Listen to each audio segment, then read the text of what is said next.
Welcome, one and all. We are back here at the Cave at Mingus Union High School getting ready for the home opener. The Mingus Marauders are hosting the Higley Knights here at Daniel Bright Field on the campus of Mingus Union High School. Jackie Bessler along with you. Kyle Benedict off to my right, and I'll tell you, it has been 41 weeks since high school football, and I'm hoping that the jitters will go away somewhere around the second quarter out here today. I tell you what, after last season ended, I couldn't wait to get this season started. I can only imagine how you were feeling, Jackie. Well, both of these teams went 41 weeks as well. Both teams got into playoffs last year and departed playoffs before getting to the ideal prize. So both of these squads here on the field are going to be, well, this is the start. This is it. And both in 4A, it is definitely changed. We're going to go through that, and you're going to have to get a good start out of the gate to get into playoffs here this year. Yeah, you definitely are. I mean, what a matchup to start off this season. You have Higley versus Mingus. Both teams, as you mentioned,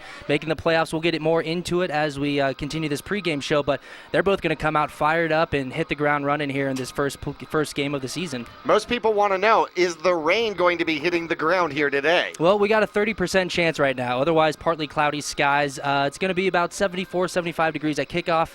Hopefully the rain stays away. It was sprinkling while we were setting up a little bit earlier, but 30% chance, calm wind, maybe 5 miles an hour, but nothing too concerning as long as that rain stays away. According to Max Prep, you have number 5 and number 7 going head-to-head. The Higley Knights ranked number 5. Mingus Marauders preseason ranking by Max Prep's number 7, and it'll get going here tonight. We're going to take a break, and when we come back, we're going to come into our first Vinnie's Pizza pregame report for the 2016 season. We'll see you on the flip side.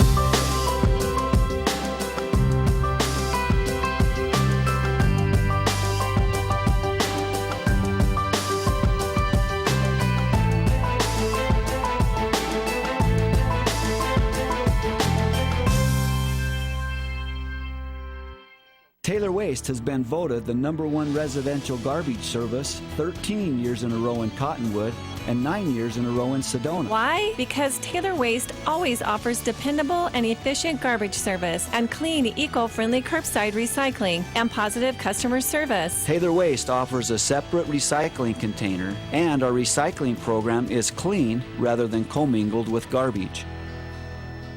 To start service, call your locally owned Taylor Waste, dedicated to providing service tailored to your needs. Are you looking for a different approach to healthcare? A place where excellent care is combined with kindness and compassion? If so, welcome to Spectrum. At Spectrum, our approach to healthcare is positively different.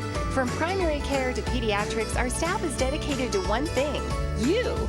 As a leader in integrated care in Arizona, we treat the whole person because we think everyone deserves to feel better. Spectrum Healthcare, for mind, for body, for all of you. For 30 years, Roxu screen printers have provided Northern Arizona with clean, crisp, quality screen printing. They work with you to make the right choices in creating the right artwork and message to put forth your best image. Choose from brand name products and even fashion-forward designs, including caps, tees, sweatshirts, polos, and jackets. Make Roxu your choice for work and sports uniforms, workwear, resort wear, and more. Find out more at rokzootees.com. Roxu screen printers in Cottonwood, where clothing comes to rock. Welcome to the Vinnie's Pizza pregame report. Call Vinnie's now at 646-3333 and have pasta, subs, or a specialty pizza delivered right away. Don't forget the garlic knots and wings. Now let's head back live to the press box for Jackie and Kyle.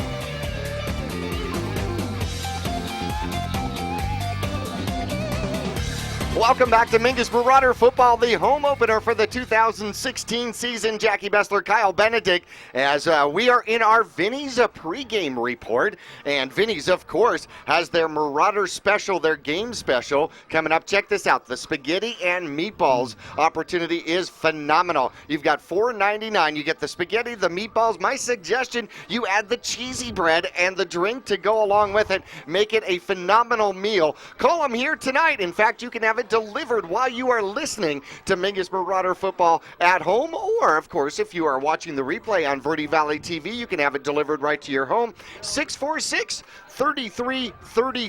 646-3333.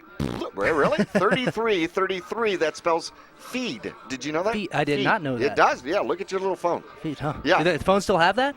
Yeah. Oh, my The gosh. letters on there. Mine does. Uh-oh. Oh, my goodness. Okay, thank you for making me feel old. Speaking of which, I am old enough and have been around Mingus Marauder football that we have seen the AIA change the sections and divisions numerous times over and over again. And at the end of last season, yeah, nothing changed. How about that? They changed everything all over again. They completely redid it. Yep. I mean, but it's not anything new. It's been a couple of years, about 4 or 5 years, maybe 6 years since we had this. But last year, okay, we had it was a little confusing when you started getting into it. But the division and section concept is gone, like we had last year. Okay? Gone. Now we're back to the conference, and then within your conferences, you have regions. So the teams, and the goal really for this was to try and divide the teams up a little bit more evenly throughout the conferences. So we're back to 6A, 5A, 4A, 3A, all the way down to 2A with your bigger schools up at the top. So back, like I said, Mingus, that instead of being in Division 3 like they were last year, now they're in the 4A conference. So within 4A, there's 8 sections, or regions, 8 regions, okay? We got Higley coming to Mingus right now. Tonight we're playing Higley. They're in the Desert Sky region. And again, like I said, they were kind of placing these teams based on enrollment, and then within regions, trying to get them regional. Right. Makes sense, right? Sure. So Cottonwood is in the Grand Canyon region. Mingus is in the Grand Canyon region, and that's where we're going to see the teams that are familiar to the schedule for the Marauders: Bradshaw Mountain, Coconino, Flagstaff, Lee Williams, of course, Mingus, Mojave, and Prescott. Now, as I mentioned, Desert Sky region, that's where Mingus sits. You also have in the West Valley region of 4A, Sunrise Mountain, who will be down at Sunrise Mountain in Week 10, wrapping up the regular season. You have Cactus Shadows in the Skyline region, and then also in that West Valley region with Sunrise Mountain is Cactus. So it just makes a little bit more sense. Last year we talked about how uneven all the divisions were. I mean, you had Division 1 had 17 teams in there. 16 of them went to 16 playoffs. of them went to playoffs, and then you had, it was 40 or 50 teams in all these other divisions. So it was just, this makes a lot more sense. More even keeled. They're dividing it up into enrollment, and you got 44 teams in 4A, and all of those conferences really from 6A down to 1A, much more evenly spread. The AIA this year also denied just about any and all appeals. So those teams that were trying to go down a conference and get away from some of the bigger teams, unable to do so. I think they approved just about any appeal that was going up, where teams said, okay, we're qualified for 3A, but we want to play at 4A or 5A. So they pretty much allowed everything to go up. Now the Mingus Marauders adding to what they're accustomed to in their region. Mojave is new. Lee Williams is new. So those will be new competitors for the Mingus Marauders in the Grand Canyon region, and we'll see how they compete with Bradshaw and Prescott and Mingus and Flag and Cocoa. Now, at the same time, 4A has some rather, shall we say, hoity-toity names that are in the 4A division, including Saguaro. Saguaro, Sunrise Mountain, those are absolutely killer teams. In fact, the 4A region for Skyline, Cactus Shadows, Saguaro, how about Shadow Mountain, St. Mary's, and Thunderbird? Talk about a difficult region. That's pretty tough. Yeah, no, that is a very difficult region. I mean, you look at some of these teams. I mean, some of those programs right there, if you look at the history of high school football in Arizona, they're some of the top programs when you look at it. I mean, just really household names in St. Mary's. Now, Saguaro ended up being this really great school. They've had some great seasons. Cactus Shadows, of course, we go there next week. That's going to be a good one for a good test for Mingus, but it just makes a lot more sense with dividing them up into conferences and regions. According to Max Preps, the Mingus Marauders have 5 top 10 rated teams in the preseason on their schedule and 6 teams within the top 15. In fact, we're going to go up against number 5 for preseason, according to Max Prep, here tonight against Higley, and then number 15, Cactus Shadows, next week, and that one will be on the road. We're back at home against Cactus, another top 10 team. Then we start off the division. Lee Williams, Mojave, Bradshaw is rated in the top 10. Prescott is rated in the top 10. Flagstaff, Coconino, and then Sunrise Mountain rated number 2 right behind Saguaro to start the preseason. So this is going to be a very challenging schedule for the Mingus Marauders this year. But if you're going to go to playoff go to playoff with 44 teams in the conference, you're going to have to play these kinds of teams and do well against them to earn your right to that Sweet 16. Yeah, well, and it's very, everything's kind of different now with where teams are placed, but really we talked about it, you talked about it right when we got going here, is that you almost had to have a perfect season in the section last year, and Mingus was 5-0 in the section, so really almost being forced to really win almost every single game, the Marauders are used to that, and when you have that, and you know that in the back of your head that, okay, we can't afford to lose this game, or we lost this game, now we can't afford to lose the next game, really, that almost, in my opinion, as a player, does more good than bad. So really they're going to have to play really well, and in the region they're going to have to almost run the table. Absolutely, and it's not going to be an easy region to run, as quite a few teams have stepped up. Hey, this week in Mingus Marauder sports, let's see, yesterday, JV versus Sunrise Mountain, one of the best programs in the state. Came up to play the Mingus Marauder JV at halftime. It was 7-7, and the JV squad really held their own. The sophomores played phenomenally. The freshmen that got brought up to JV, we don't have a freshman program this year. All the freshmen got brought up to the JV level, so they are learning trial by fire, honestly, quite honestly. And in the second half, well, the game kind of got a little bit out of hand as the Mingus Marauders ended up with a few dings and nicks and a couple of sophomores sitting on the sideline due to what I hope is very short-term injuries. And then the freshmen got to go out and represent and play. And the game ended up 42-14, by the way. Peter Calandra ended up as a quarterback with the final drive with pretty much an all-freshman staff out there, scoring the final touchdown in the game. So great kudos to the freshmen that got out there on the field, and I tell you what, the sophomores played a phenomenal first half before they got injured. Coming up August 30th, golf will be versus Anthem, Flagstaff, Bradshaw. All three teams, man, you got to mark your little golf ball that way. Volleyball is at Bradshaw's at home versus Bradshaw Mountain. That is August 30th. That is Tuesday. By the way, vote day, by the way. September 1st, JV will go up against Cactus Shadows, and that game, again, will be at home for those that want to see the JV squad come out and play. The CMS Lobos, they get going here relatively soon. They got a 9-game schedule as well. Yeah, they do. Their first game on the road at Camp Verde, 6 o'clock. That's on September 6th. Then on the 13th, they host Northwest Christian. On the 20th, host Williams, and then they go back on the road on September 24th to Push Ridge, and then host Fountain Hills on October 4th at Fountain Hills, at Northwest Christian. Then they host Camp Verde, and then they close out the season on the October 29th away on the road at Williams. High Desert Youth Football will be underway here very soon. In fact, they start on Saturday, the 27th, and then they'll play consistent Saturdays. The Cottonwood Lobos and the Marauders in the Mighty Might division. The Lobos start off playing Page in Chino. How about that? They're playing Page in Chino Valley, and the Marauders will be at Chino Valley, playing Chino Valley. The Cottonwood Colts, 3 minors teams this year. How about this? The Cottonwood Colts start off away at Chino. The Cottonwood Cardinals will play Page in Chino. So far, this is a whole Chino thing. And the Bears this year, the third of the minors team, has a bye. So they are not in Chino. They are the only team that is not in Chino. And I do mean that because... Hopefully they don't show up there. Right. Everyone else is going there. They'll probably show up just to see everybody play. Everybody's going to be there, right? And the Majors division, how about this? You ready for this?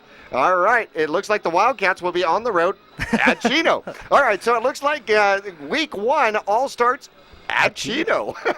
So that should make it pretty easy. Hey, we're going to take a break here in our Vinnie's pregame report. When we come back, we're going to talk a little bit about the Higley Knights, look at their 2015 stats, some of their returning players. We're going to look at the Mingus Marauders, some of their 2015 stats, and some of their players. You're going to find some of this very exciting. We have got an awesome ball game for you. I absolutely promise you. We'll get into that after this.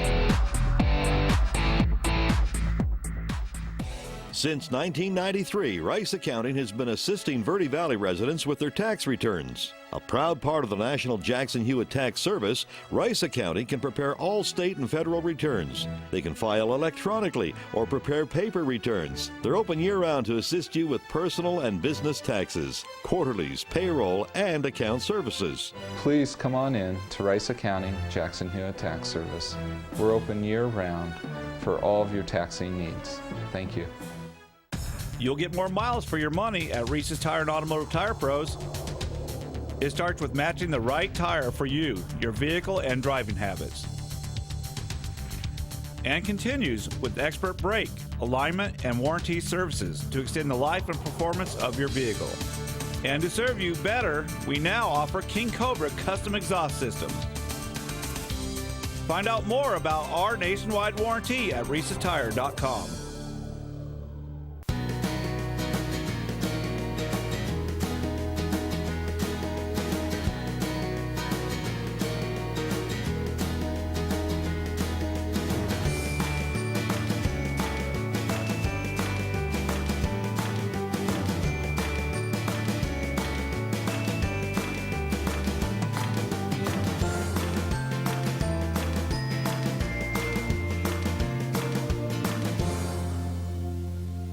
Cheerleading, tumbling, gymnastics. We are Flip City Gym. We have classes for boys and girls of all ages and skill levels.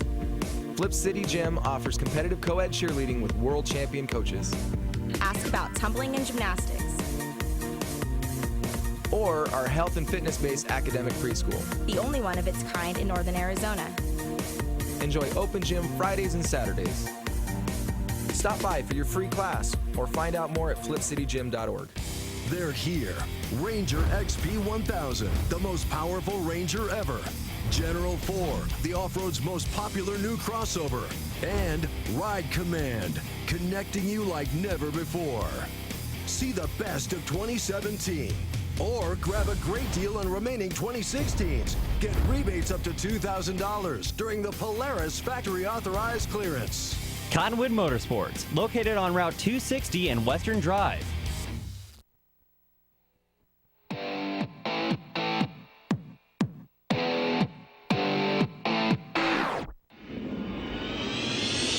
Back to the Vinnie's pregame report. We got to get going here with some of the stats here from 2015. The Higley Knights ended up the regular season 6-4, lost their playoff game to Williamsfield by a score of 55-27. Check this out. They put up 388 points in 11 games. This squad can score. However, they also gave up 423 points, but I have to say this was against mostly Division II foes last year. Now, led by quarterback Mr. Crossland, 3,190 passing yards, 38 touchdowns, only 11 interceptions with a quarterback rating of almost 115 during the course of the season. Gilbert, one of his receivers, 65 receptions, over 1,000 yards and 16 touchdowns, and they've got quite a few returning players that are going to be absolutely killer. Jones, a junior last year, 20 receptions, 302 yards. Hall, 71 receptions, 788 yards, 6 touchdowns, and that was in addition to his yardage on the ground with 381. Tell you what, Sestinoni comes back with 860 receiving yards on the season, 57 receptions, 12 touchdowns. Now, 4 returners combined for 3,126 yards and 38 touchdowns. Those are just returners for this offense out here for the Higley Knights. We're going to take a quick little break, and when we return, by the way, they've got 8 returning defensive players coming back as well. When we come back, we're going to take a quick little look at the 2016 Mingus Marauders and give a little kudos to those that we lost to graduation last season. We will return to the cave here at Mingus Union High School after this.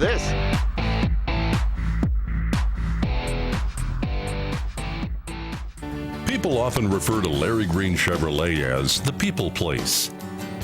Keeping that reputation is a priority in the community and with every customer that comes through the door.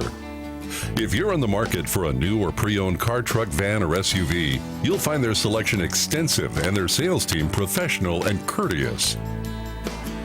You can also count on excellent after-sales service. Visit Larry Green Chevrolet on Highway 260 next to Walmart in Cottonwood.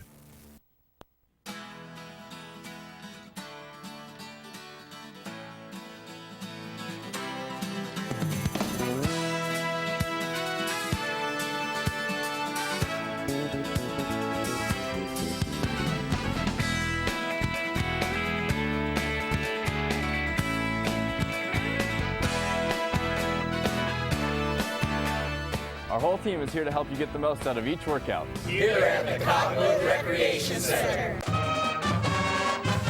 This has been the Vinnie's New York Chef Pizza pregame report. Call Vinnie's now at 646-3333 for pickup or delivery and have delicious pasta, subs, or a specialty pizza ready to go by game time. Vinnie's Pizza, located at 516 East State Route 89A in Cottonwood, will return for kickoff right after this.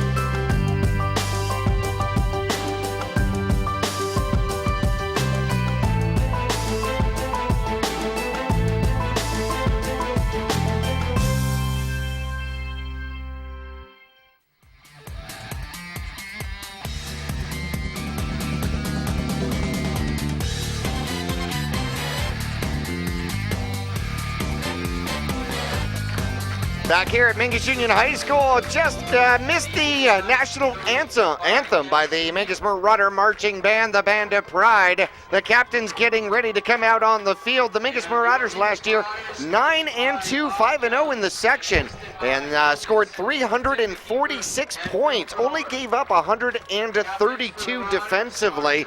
Their loss in the playoffs to Verado by a score of 20-14, and that was an exciting game for the Mingus Marauders. Hey, some of the graduating Mingus Marauders, we're going to lose Christian Schwank out of the offensive line. Stefano DeLu will miss him. Jordan May, Nate Jones, all from the line, who will be replaced here this year. The Mingus Marauders, Hayden Harrison from last year, now on the coaching staff for the Mingus Marauders. Yep, Coach Hayden out there. Ryan Nash, 20 tackles as his defensive end, has graduated, and Alec Pfeiffer, 115 carries, 665 yards, 6 touchdowns, 51 tackles.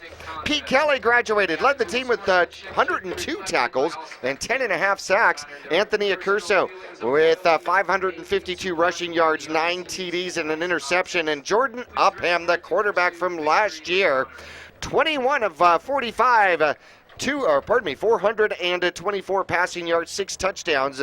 Probably more valuable on the ground, though. He definitely had a running game for the Mingus Marauders. Something I wanted to throw out. 3,200 yards in passing for the Higley Knights last year. Mingus had 34, almost 3,500 rushing yards. So these teams put up similar numbers as far as scoring points and gaining yards. They just do it in different ways. Yeah, they do it in different ways, and that, I think, Jackie, is what's going to make tonight's game so exciting, is to see which offense comes out here and just plays their game the best. And then on the other side of that, seeing how the two defenses play those. I mean, you have first off the spread offense here for the Higley Knights, so they can put it in the air. They can beat you downfield with the deep threat, some of the routes underneath. They can also run the ball as well, and you have that threat between the quarterback and their 6'5" receiver who's a senior. So it'll be really interesting. You have, as you mentioned, a team that loves to put the ball in the air and has a lot of success, especially last season doing that in Higley, and then with the Marauders, of course, as their offense does every year, successful on the ground. Mingus Marauder captains out there include Trey Meyer, who will take over at the quarterback duties this year, as well as Juan Ruiz and Jordan Vincent, who will regain his spot at center for the Mingus Marauders out here tonight. Taking a look at the Mingus Marauders, returning Trey Meyer, by the way, last year, 6 for 11 in limited passing duties, 124 yards in the air, 2 touchdowns, 2 interceptions on the ground, 33 carries for 106 and 70 yards. Juan Ruiz, one of the captains out there, 61 carries, 297 yards. Stabrith returns Alejandro, 6 carries, 39 yards, and a touchdown. Merrill will return, Justin Link will return for the Mingus Marauders, and Kramer will return, who averaged 4.3 yards per carry for the Mingus Marauders. Stabrith had a reception for 30 yards and a touchdown. Ruiz, 3 receptions, 37 yards, and Galloway, primary target, with 4 receptions, 86 yards, and 2 touchdowns for the Mingus Marauders. But defensively is where it comes back. Defensively, lots of players defensively. Pacheco, Romero, Stabrith, Kelly, Ruiz, Galloway, Kramer, Vincent, Hardy, and Skelf all returning, including a couple of sack masters. Tyler Kelly returns, leading the team last year with 12 sacks for the Marauders, 12 out of the 33. How about that? 19 of the 33 sacks last year by underclassmen. 6 of the 7 interceptions and 11 of the 17 fumble recoveries from underclassmen last year. As the Mingus Marauders are going to come out here and they are going to kick. They will be going from left to right across your radio dial with a beautiful sky out here. The clouds making it absolutely gorgeous. Almost a packed house for the opening day of football out here. Trey Meyer, who during the course of the summer was religiously putting the ball in the end zone, is trying to start the squad from Higley with their backs against the wall, make them start at their own 20.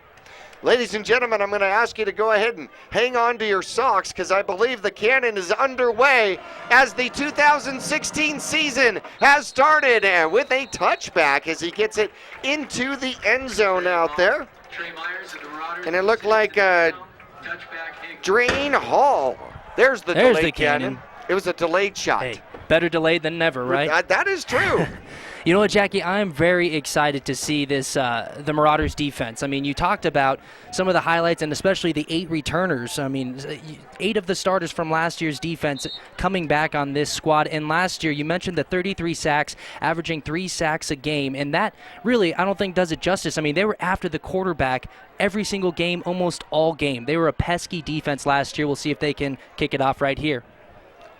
Crossland has an empty backfield to start it off. He'll do the bubble screen to Hall. He's looking for somewhere to go, and Mingus will penetrate and get him behind the line of scrimmage. Making the first tackle of the season, Alejandro Stabrith gets up all excited. Well, there's that pressure, as we talked about, in the backfield to start off this game and to start off the season for the Marauders defense in the backfield. Again, one thing, the quarterback, Crossland, for Higley is not a big guy, so if you can get back there and force him, make him uncomfortable, you should have success. Almost 9,000 passing yards. He goes up top, makes his hit. Let's see if Mingus can run him down. He's past the 30, and catching the ball is number 7 out there, and that is Jones for a huge gain against the Mingus Marauders. Crossland just threw it up into double coverage, but threw it perfectly, and running him down and catching him from behind with a Marauder saving tackle, but that sets up shop here just inside the 30 at the 29-yard line. There's the snap. They're going to hand off. Hall goes up the middle and is ridden to the ground for almost no gain on his first carry of the game. Right there, a nice penetration by number 56 for the Marauders, Caleb Muladano there from the defensive line. He had just a nice penetration right off the ball. Once it was snapped, he was in the backfield and just bear hugged the running back. There's the snap, and it'll be a quick screen to the outside. He's running into trouble. Hall avoids a couple of tackles, runs into the back of his blocker, and will end up picking up about 3 on the little tiny screen pass out of the backfield. So it'll be really interesting to watch Hall throughout this game. He's in their backfield, their primary running back, but he was their number 2 receiver. He was second in the team in receiving yards last year, so they're going to put him in the slot. They'll throw him in the backfield, and he'll run with the ball as well. I wouldn't be surprised to see him motioning in there as well. So he can run the ball. He can also catch the ball. He has good hands. There's the snap. They're going to the fade. Far side. He's got a man in, and that's intercepted. That's intercepted. It is picked off. That is picked off by Colby Fanning, the sophomore, 5'8", 160 for Mingus. He just had beautiful position. They were trying to go to the corner of the end zone. If you look at the replay here, he's got beautiful position on the inside, and that ball is just underthrown. They were trying to put it up in the corner of the end zone and kind of just have a jump ball, but Fanning just a beautiful position on the ball, and he intercepts that one in the end zone. Well, it was not underthrown by much, I can tell you that. And Colby Fanning comes up big for the Mingus Marauders out here today. The first turnover belongs to Mingus, and Mingus puts their offense on the field for the first time. Handoff going toward the middle is stuffed rather quickly, and a cloud of dust as it looks like the Higley Knights come out in a 4-4 defense. Well, now it's going to be interesting to see the Mingus Marauders. You touched on it. They're losing their top rushers from last year, and this is a very run-heavy offense. But luckily, they got an early lead in a lot of games last year, so they were able to mix in some of the underclassmen last year into the offense. Meyer hands off. No, he does hand off, and Groth is stumbling and bumbling down the field. He is past the 50, past the 40, and into the 35-yard line. A great run out there as Mingus changes the field position. As he bounces off, Groth finds a way, runs into his own blockers and keeps the legs running, and he will pick up 57 yards. And interesting, they had a 59-yard play passing. Mingus picks up 57 yards on a rushing play. What did I tell you? They do it just in different fashions. First down for the Mingus Marauders at the 32-yard line of the Higley Knights. They send a man in motion, and they're going to stop. If I know what they're going to do, they're going to look at their wrists and then go back. All right. Meyer back over center. Didn't get anybody to move. There's the handoff going up the middle and picking up great yardage with a second effort. And 7 yards on the carry is Jason Groth again.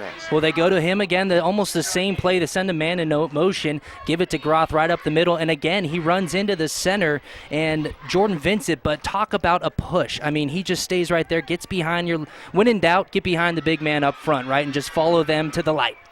Jordan Vincent is a beast, as is the Mingus Marauder offensive line this year. There's a pitch to the outside. There goes Tyler Kelly. He's inside the 10 and to the end zone. Touchdown! A 23-yard touchdown run by Tyler Kelly on the pitch.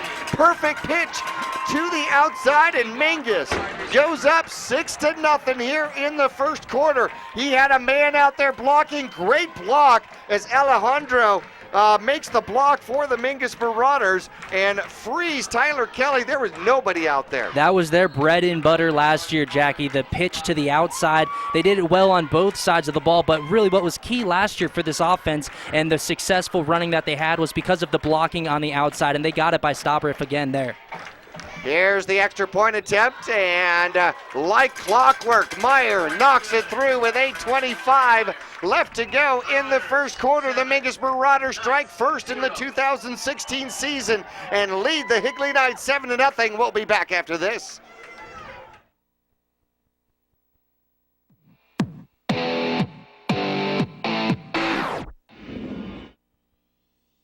Green Chevrolet as the people place. Keeping that reputation is a priority in the community and with every customer that comes through the door. If you're on the market for a new or pre-owned car, truck, van, or SUV, you'll find their selection extensive and their sales team professional and courteous. You can also count on excellent after-sales service. Visit Larry Green Chevrolet on Highway 260 next to Walmart in Cottonwood.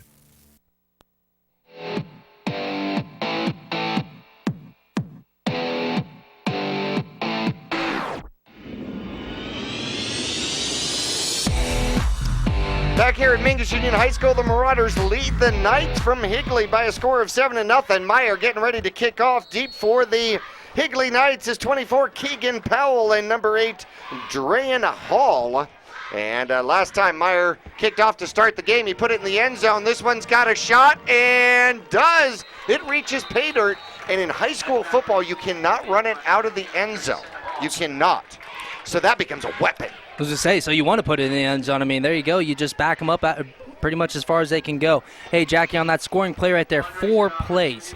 It doesn't get much better than that to start off the season for the Marauders. And as I mentioned before we went to break, that touchdown play, nice pitch to the outside. They get a couple blocks to seal off that edge, and that was their bread and butter last year, and they're just putting points on the board already this season doing the same thing. Mason Crossland has one man in the backfield. He has got stacked twins on either side and a run up the middle. Hall takes off. He's got him break to the outside. He's got one man to beat down the sideline, and he will make it. Not able to catch up with him for the Mingus Marauders is Colby Fanning. That is speed, and an 80-yard run puts the Knights on the board real quickly. And Hall, holy cow, did you see those after jets? Well, you look at that hole right up the middle of the line. A couple missed tackles there, and he bounces it to the outside, and he is gone. You have one Marauder at the 20-yard line, 15-yard line, diving, trying to stop him in a last-ditch effort, but he was gone. Touchdown. And look at this formation as it appears as though they are going for two. They pitch it to Hall on the side, and he will get in for the two-point conversion. They had the entire line except for the center spread, and the center actually got up and just pitched the ball to Hall, who is behind 5 linemen on the left-hand side. And so now the Marauders trail in one play, 8-7, 8:10 left to go. First quarter. We'll be back after this. Marauders.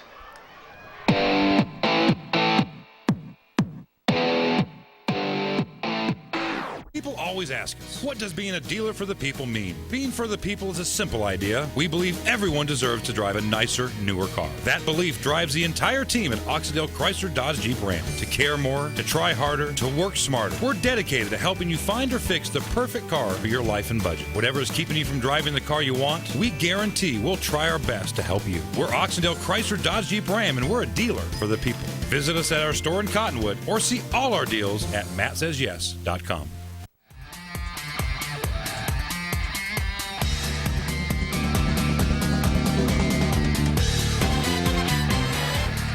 Well, Mingus will have their first opportunity at a return out here today, as going to kick off the ball for the Higley Knights is going to be Carter Rubel, a senior 6'1", 180, and he'll try it from the near hash mark. 4 to his left, 6 to his right, approaches the ball and kicks it off. Short kick. Mingus has got an opportunity for a return, but you got to get on it. Picking up the ball is look like Tyler Kelly, and he'll wander back to about the 25-yard line. And that was kind of dangerous with that little poof kick right into like a dead zone out there. It really was. You had Alejandro Stabrif and Tyler Kelly back there to return the kick, and like you said, I mean, it was just dropped over, kind of dumped over the line in front of them, and they were forced to come up and rush the ball, and Kelly barely picked it up before the kicking team was down there. Well, if there's one thing Higley has, it is speed. That I guarantee you.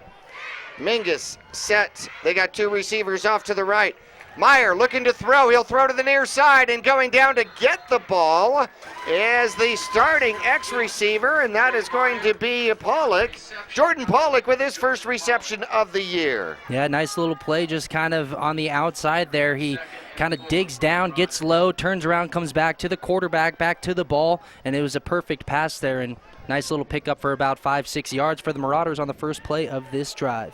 2nd and 4 from about the 31-yard line. 2 receivers off to the left, man in motion, and they hand off up the middle, and diving for the first down is Groth, and Groth is on pace out here today. Yeah, again, he kind of got stopped running into his offensive line at the line of scrimmage, and he's able to bounce it off him. And every time, that's the 3rd or 4th time tonight already he's run into his offensive line. But once he does, he has either the left or the right to work with, and there's nobody else there. How about this for a starting average? He's got 70 yards on 4 carries, averaging 17.5 yards a carry. Take that. 2 receivers off to the left for the Mingus Marauders in a wing. And there is the handoff. Groth loses his balance, gets up. No, it's Ruiz coming through. Number 18 gets the ball, a good carry as he bounces out to the outside and picks up another 5 with his first carry of the game. Ruiz got through the line of scrimmage, looked like he slipped and was almost down, but he was able to keep his feet and then bounced it to the outside, and it turned it into a nice gain. That's why no rain is good, right? That's why no rain is good. 2 receivers off to the left as it looks like Higley in a 4-4, cover 3 kind of a set. Alejandro in motion, and it's going to come back the other way. Streaking through is Ruiz. Ruiz bounces off of a would-be tackler and twists his way down to the 50-yard line for a first down, another 7 yards. That was nice. That was almost like a misdirection. It looked like they were going to go to Stobriff, who was coming from right to left. They fake it to him, and then you had the other guy coming from left to right. He ended up taking it up the field. Nice spin off of one of the defenders and a good first down pickup. Well, the Mingus Marauders have been efficient, I'll tell you that. The nose of the ball just barely on their side of the 50-yard line. Tight formation, 1 receiver to the right for Mingus. Man in motion, and Meyer looking to pass. He's going downfield. He has got a man open, and just off the fingertips out there for Jose Pacheco. Whew, he almost had him. He was trying to lead him and catch him in stride, and it was just a little past Pacheco's fingertips. They got one-on-one coverage, which is exactly what they were looking for. And Pacheco had fame and glory just centimeters away from the fingertips out there. 2nd and 10 from the 50-yard line for the Mingus Marauders. Wadsworth pulling something out of page 22 of the playbook and going up top. Mingus, 2 receivers off to the left. Both 2 men moving at the same time. Myers is going to broken play, pick up a yard or 2, but it's going to come back with a motion and an illegal shift penalty against the Mingus Marauders. Yeah, they had 2 guys motioning, and that was not supposed to happen. And Meyer, I think, did the responsible thing there and just kind of, once you get the snap, tuck it and run and try to make the best out of it. They ended up getting flagged and it's coming back.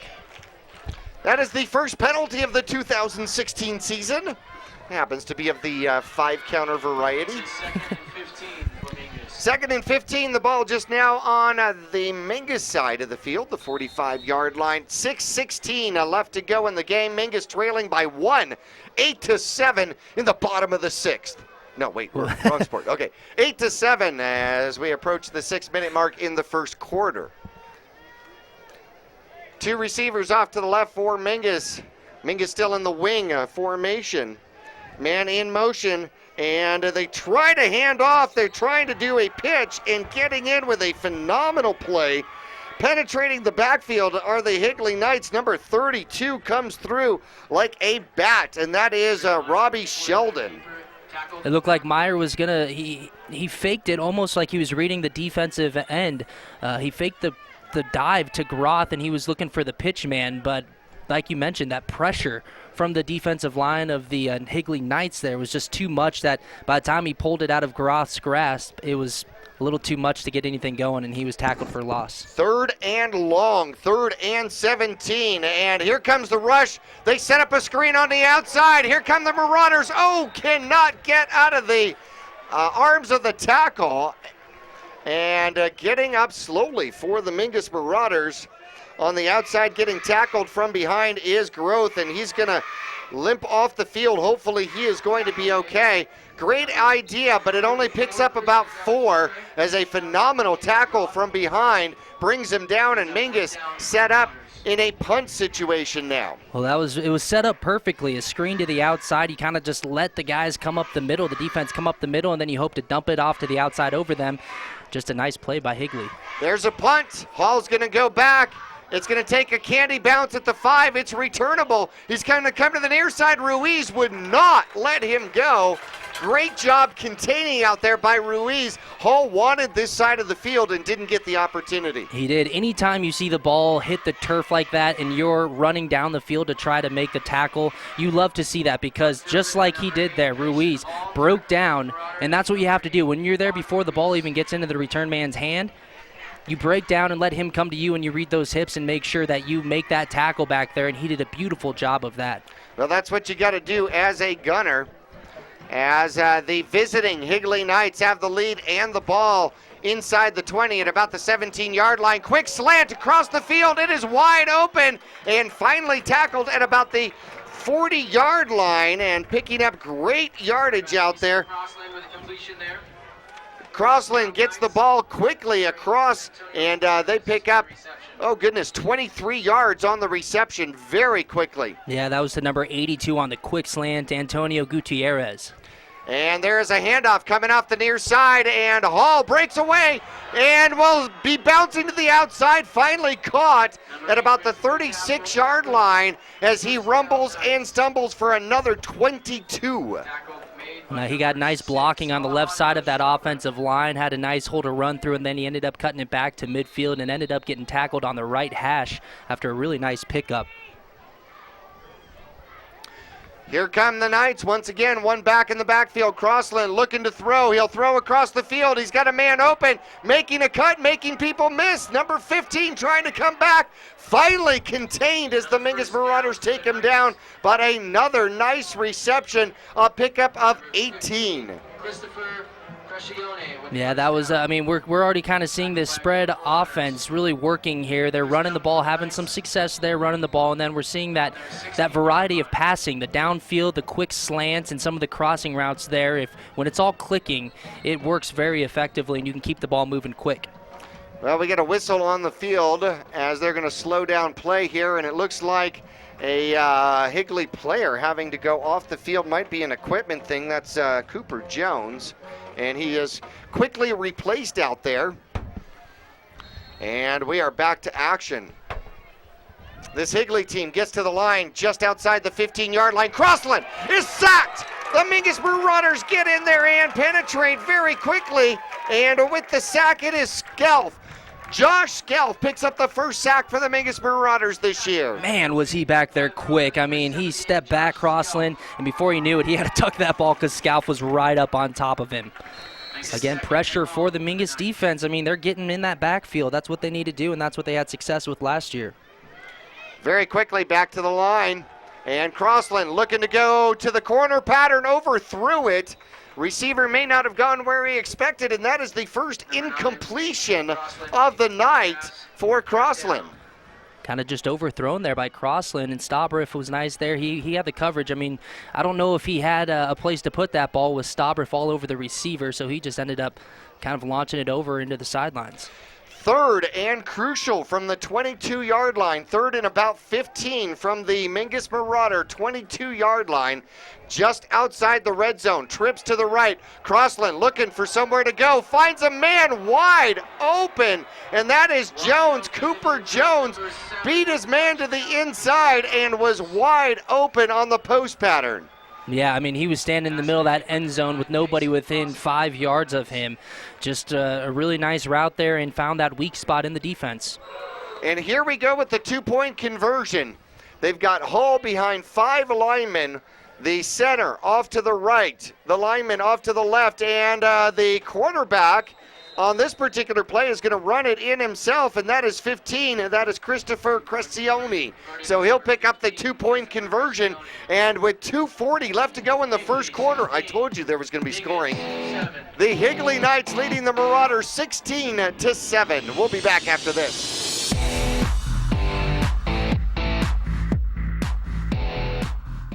For 30 years, Roxu screen printers have provided Northern Arizona with clean, crisp, quality screen printing. They work with you to make the right choices in creating the right artwork and message to put forth your best image. Choose from brand name products and even fashion-forward designs, including caps, tees, sweatshirts, polos, and jackets. Make Roxu your choice for work and sports uniforms, workwear, resort wear, and more. Find out more at rokzootees.com. Roxu screen printers in Cottonwood, where clothing comes to rock.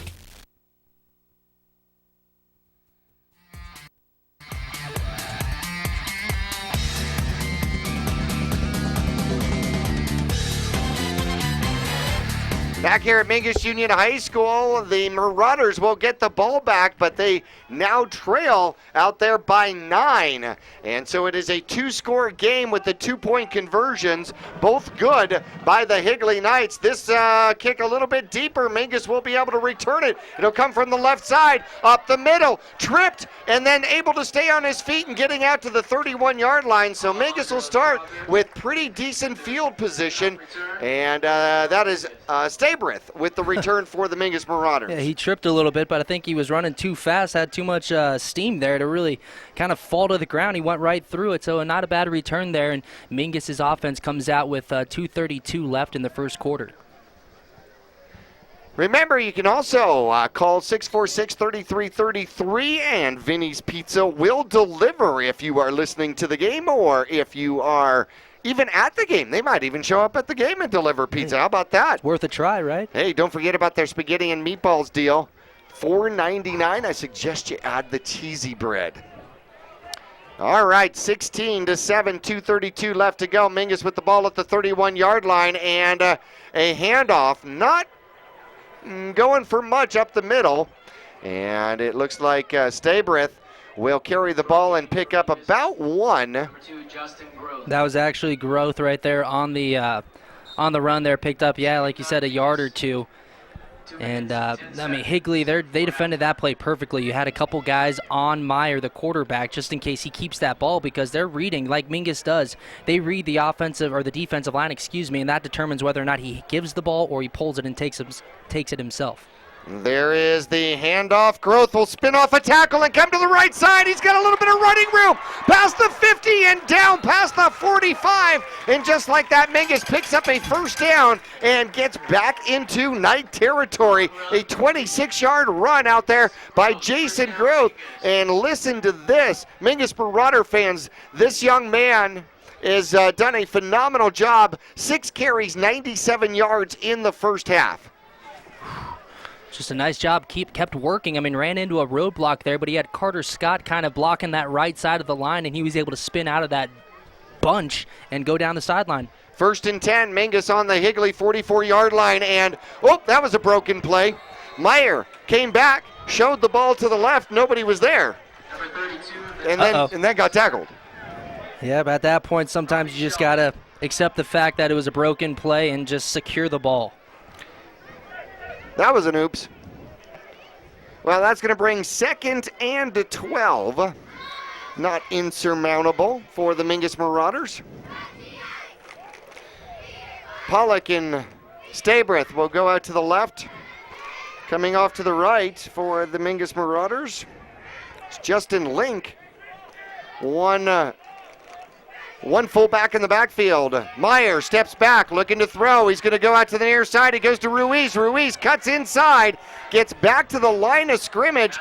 That was great swarming defense by the Knights. That should have been there. It really should have been. Mingus, you saw what they were trying to do. They had twins on both sides with one running back in the backfield or a fullback in the backfield. So they were just sending both guys on either side of the ball, both receivers deep downfield, and they just tried dumping it off to Ruiz, and it just was nothing, as you mentioned, just swarming defense there, and that's what you do. Everyone fly to the ball. Well, it did a great job cutting it back inside, but then got caught up in all of the traffic out there. So we'll get the reception, but no yards. 3rd and 12 from the 44-yard line. Man in motion. Mingus going the opposite way. Here comes Tyler Kelly. He gets hit by 1, 2. He's still trying, and then he falls forward to get back to the line of scrimmage. So Tyler Kelly on the reverse play. As it was going the opposite direction, he was the near side wing and tried to get to the opposite side of the field. He'll end up actually losing 2 on the play. And we are going to get a timeout on the field. With that timeout, we're going to take a break. We'll return to Mingus Union High School right after this.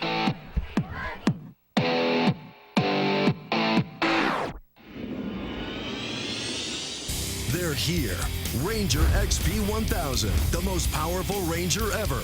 General 4, the off-road's most popular new crossover. And Ride Command, connecting you like never before. See the best of 2017.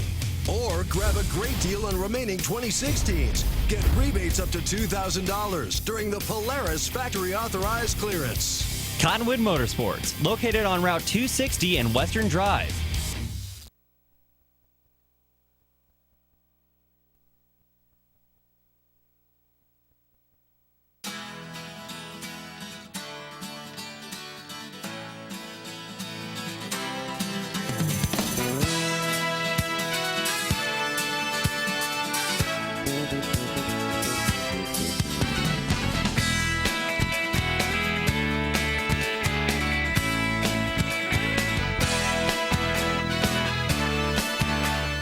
Our whole team is here to help you get the most out of each workout. Here at the Cottonwood Recreation Center.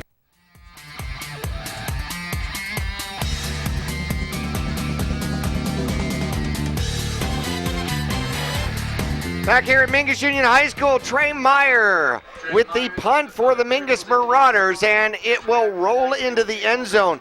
Did you notice that Higley had nobody back for that? So Mingus had a complete full opportunity to try to stop that within the 5, the 2, within the 1.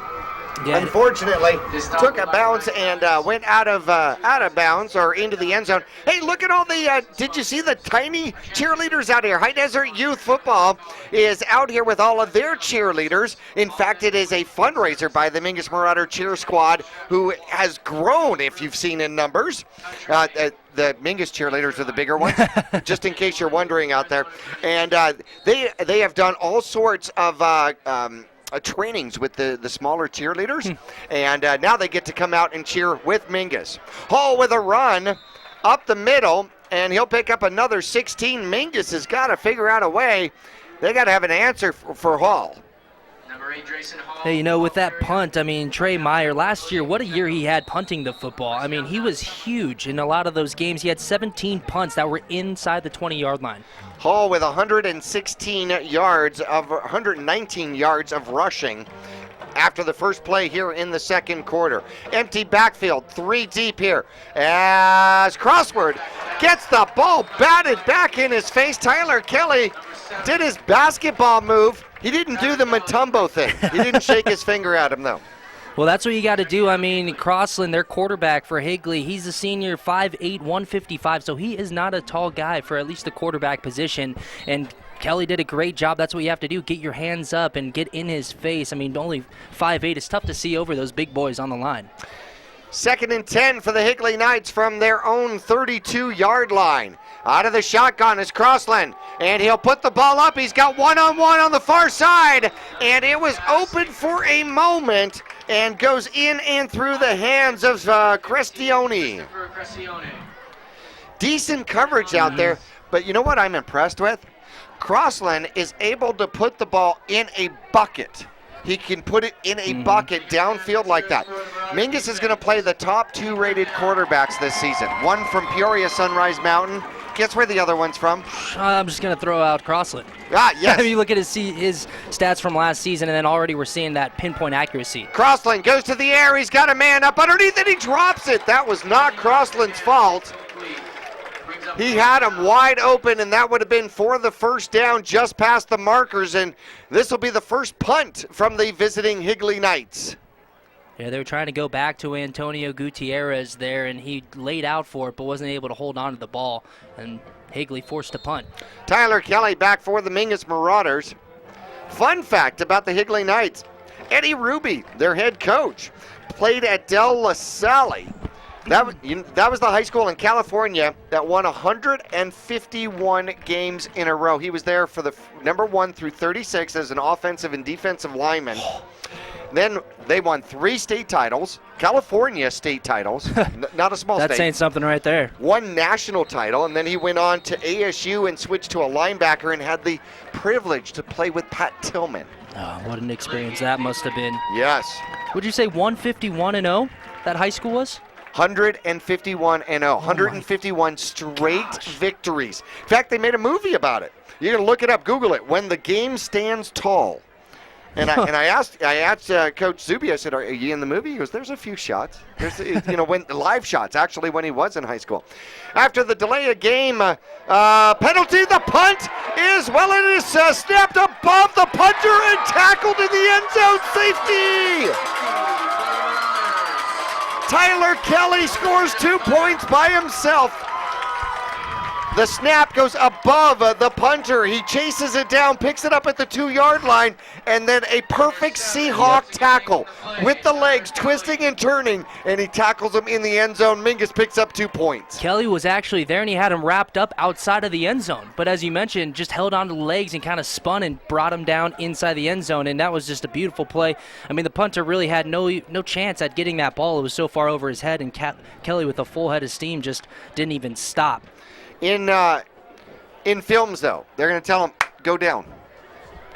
go down. Right. Although, I'll tell you what, it may not have been a good thing because Mingus would have had the ball at the 2-yard line with the opportunity to score 6. So, you know what? Maybe they wouldn't have told him to go down. You give up 2 points, but then you make Mingus drive the field on you again. However, that makes the score 16-9, so it's back to a 1-score game.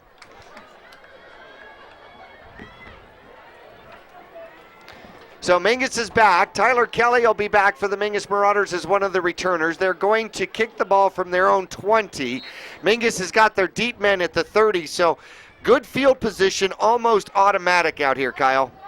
Yeah, you know, and that right there, I mean, if you look at the very first kick that Higley did, I mean, it was not a great kick. So if you get one of those here with this position, I mean, being forced back really to start off this kickoff, a good kick, and you're at the 35-yard line if you get tackled right there. So really great position here to start off with, barring a, you know, disaster here on the return. Well, they opt to punt. They opt to punt. Of course, with the safety, you have the option of whether you're going to punt or kick off. They're going to punt. High punt, somewhat short. It'll come to the far side of the field. Mingus has a return. Here goes Tyler Kelly around the corner. He's past the 40 and out of bounds at the 35-yard line. Phenomenal starting position for the Mingus Marauders. Yeah, Kelly fielded that punt at about the 38-yard line on the right hash, and then he brought the ball all the way back to the left, ended up going down the left sideline and just followed the blocks. Saw where the whole flow of the kickoff team was going, and he went the opposite way. He had the blocks there to help him out, and he was down the sideline. You ever notice that when you're a returner, how the grass is always greener on the other side of the field? That's what you're trying to get. Absolutely. Mingus sets up shop officially at the 36-yard line of the Higley Knights. One man in the backfield, 2 receivers to the right. And Myers looking to throw. He's in trouble. Launches it. He's got a man wide open for the touchdown. Alejandro Stabrith, 36-yard strike under duress. Yeah, that was a great job by Meyer to stand his ground in there with pressure in his face. He stood his ground and just delivered a strike to a wide open Stabrith in the middle of the field for their second touchdown of the night. Great job by Meyer, just standing his ground. Delayed cannon, but better now than never, right? Yep. So Mingus set up to go for the extra point, which would tie the game at 16 with 10:38 left to go in the first half. Meyer set up for the extra point, and it is high. It looks good. It is good.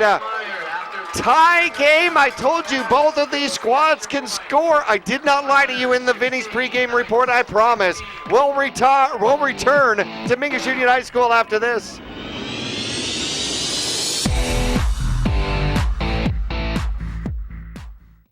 Cheerleading, tumbling, gymnastics. We are Flip City Gym. We have classes for boys and girls of all ages and skill levels. Flip City Gym offers competitive co-ed cheerleading with world champion coaches. Ask about tumbling and gymnastics. Or our health and fitness-based academic preschool. The only one of its kind in northern Arizona. Enjoy open gym Fridays and Saturdays. Stop by for your free class or find out more at flipcitygym.org.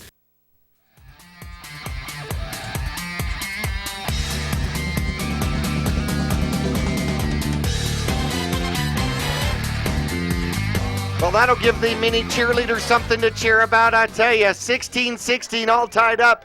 10:38 left to go in the Mingus Marauder home opener against the Higley Knights, a playoff team from Division II with one of the top 2 rated quarterbacks in all divisions of Arizona football. Meyer puts a boot in it. It's deep, but not quite deep enough. This one's returnable by Hall on the far side. Looking for a lane. He gets through, runs into one man, and a good return back out to the 36-yard line. That's where Mingus was just moments ago. Yeah, a nice return there. He ran into his own man, as a matter of fact. Otherwise, he was looking to get down that sideline for even more, but a good return there and a nice starting position for Higley. 6 for 9, 119 yards and 1 touchdown is the senior Crossland. He started as a sophomore for this Higley squad and approaching 9,000 passing yards in his high school career. He's got trips to the right, and he's going to hand it off. Big hole up the middle. It closes, but he skimmies through, and he's still on his feet. Catching him from behind and riding him to the ground is Tyler Kelly, but not until a huge gain out there, as he'll pick up 19, oh my goodness, almost 28 yards. That was just a nice hard-nosed run by Hall. It looked like he had a hole to begin with. It looked like that was closed, and he broke through a couple tackles, some missed opportunities on the outside for the Marauders, and just another big gain there for Hall with a first down. 5 carries, 147 yards for the senior. And they're going to give it to him again. He's going to try the left side, going out there and sweeping around the corner. He gets hit and then finally taken down inside the 18-yard line. Another first down and a 16 yards as Mingus has had their hands full. They have not been able to stop Drayson Hall. Well, you know, Higley's been having some success in the air, too. You have a quarterback like Crossland who at any moment can throw the ball downfield, but at the same time you have a guy like Hall who can run the ball or catch it out of the backfield. So there's just so many different options you have to be aware of. And here's the snap. Crossland's going to the air. He's got a man across the middle as he breaks free. And Cristione with the touchdown reception from 20 yards out, and Crossland gets his second touchdown toss of the first half. That was very similar to their last touchdown. As you see here, he's just kind of running in the middle. It looked like he beat number 9, that's Jordan Huey there, but really not really contested there on that touchdown. Both of these squads extremely strong on what they do and what they do well. And a quick timeout on the field. We're going to take a quick little break with them. We'll be right back to Mingus Marauder football after this.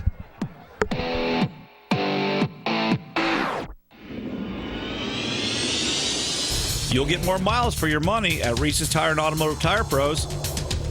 It starts with matching the right tire for you, your vehicle, and driving habits. And continues with expert brake, alignment, and warranty services to extend the life and performance of your vehicle. And to serve you better, we now offer King COBRA custom exhaust systems. Find out more about our nationwide warranty at reesestire.com.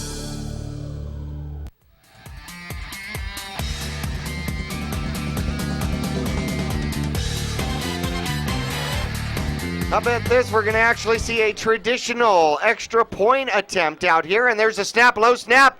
And Cristione still gets it down, and it's good. Phenomenal job by Cristione with those hands. That I thought for sure that ball was going to just roll to about the 40-yard line. Yeah, it looked like it. I mean, it was in the grass, and he was able to just keep his composure at that point. I mean, it's very easy to just kind of lose it once you get a bad snap like that, but he kept his composure, kind of grabbed that ball and was able to position it just right, and a nice kick to finish it. Well, let's take a quick little break as the wind is starting to kick up. Mingus will get the ball back with 9:47 left to go, trailing 23-16. We'll be right back after this.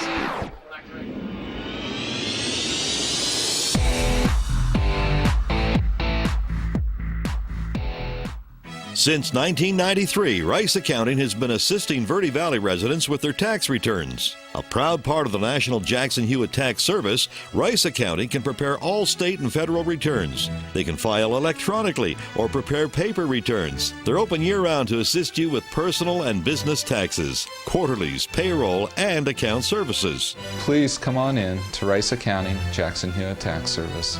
We're open year-round for all of your taxing needs. Thank you.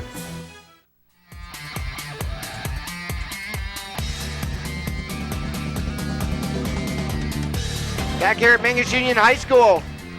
Line drive kick is going to find its way to the end zone, and Mingus will start their next drive at the 20-yard line. They didn't try to get any air on that. No, they didn't, and that's what you do. You just something, a kick like that, a line drive, gets to the ground early, you just let it go into the end zone. Wasn't a pooch kick. It wasn't like they were trying to squib it all the way down the field. No, it had enough air in it, but landed about the 18-yard line and bounced into the end zone from there, so Mingus will start off at their own 20-yard line. Mingus showing a spread. Well, what would be a Mingus spread? No, a real spread. 2 receivers right, 2 receivers left. Man in the backfield. Meyer will take the snap, show the ball, hand it off, and Groth will pick up decent yardage as he'll pick up about 4 to 5 yards on a first down carry. They'll mark the ball at the 24-yard line, give the young man 4 on the carry. I want to thank some of our sponsors to make this broadcast possible. John Graves Propane, Common Folks Giving Uncommon Service, Cottonwood Motorsports with Polaris ATVs and Victory Motorcycles. Spread formation again for the Mingus Marauders. Meyer takes the handoff. He's going to carry it himself, and he will carry a knight or two for about another 4 yards. Now, if you're carrying a knight, does that make you a steed? I'm not sure. I'm not a very good chess player. Okay, so I'm not sure. No, I was going old school. I was, knights and knight and the steed, kings and the queens, and yeah. Well, aren't most knights on steeds? Yeah. Okay, so if you're carrying a knight down the field, I haven't met too many knights. That makes you a steed. Okay, third and a short 2. I was trying to see if that was another broken play. I couldn't tell. It looked like he was trying to hand the ball off, but there was nobody there. Meyer will take the snap and, hit as soon as he hands the ball off. Number 76 out there making his presence known. That is Jordan Gianzero. In fact, he is one of 2 twins. There are twins on this squad. He's the one that happens to go both ways. 4th and a long 2 now as Groth ends up with no yardage on it. And Mingus showing like they're going to go for it. Now Meyer is the punter, and there it is. There it is. They got Higley to jump, and they're through the flag. Coming across the line ever so slightly for the Higley Knights is Christian Delentre, linebacker. And Mingus will pick up the first down with the first penalty against second penalty against the Higley Knights here. So Mingus moves the chain, sits at about the 32-yard line. Trey Meyer looking to throw the ball. He's got a man. There goes Tyler Kelly, rumbling and stumbling. 30, 20, 10. Touchdown, Mingus. As he goes 67 yards on a quick slant. Yep. They opened it up right up the middle, and he had nobody in coverage. All the linebackers went. Trey Meyer, a little dump to the wing, goes for 67 yards. Yeah, that was executed perfectly. I mean, leading up to that play, you had nothing but run, run, run, run. They fake the ball, okay, so play action, and right away, Meyer just dumps it over the line, and he's off to the races, and another Mingus touchdown. Here's the extra point. Meyer, it's high, it's straight, it's good. And with 7:34, we are knotted up. 23-23, 46 points. 46 points scored so far in the first 19 minutes of this. I told you it was going to be a high-scoring game. We'll be back after this.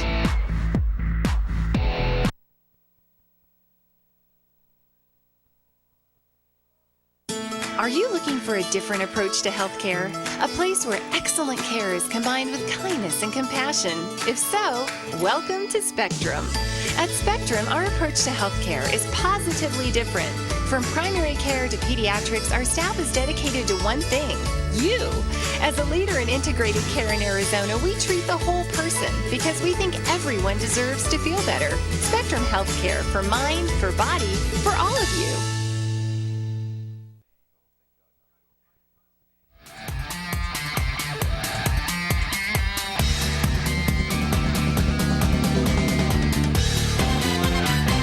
Back here at Mingus Union High School, Meyer, he throws the ball, he gets his own tee, he kicks the ball, he kicks the extra point.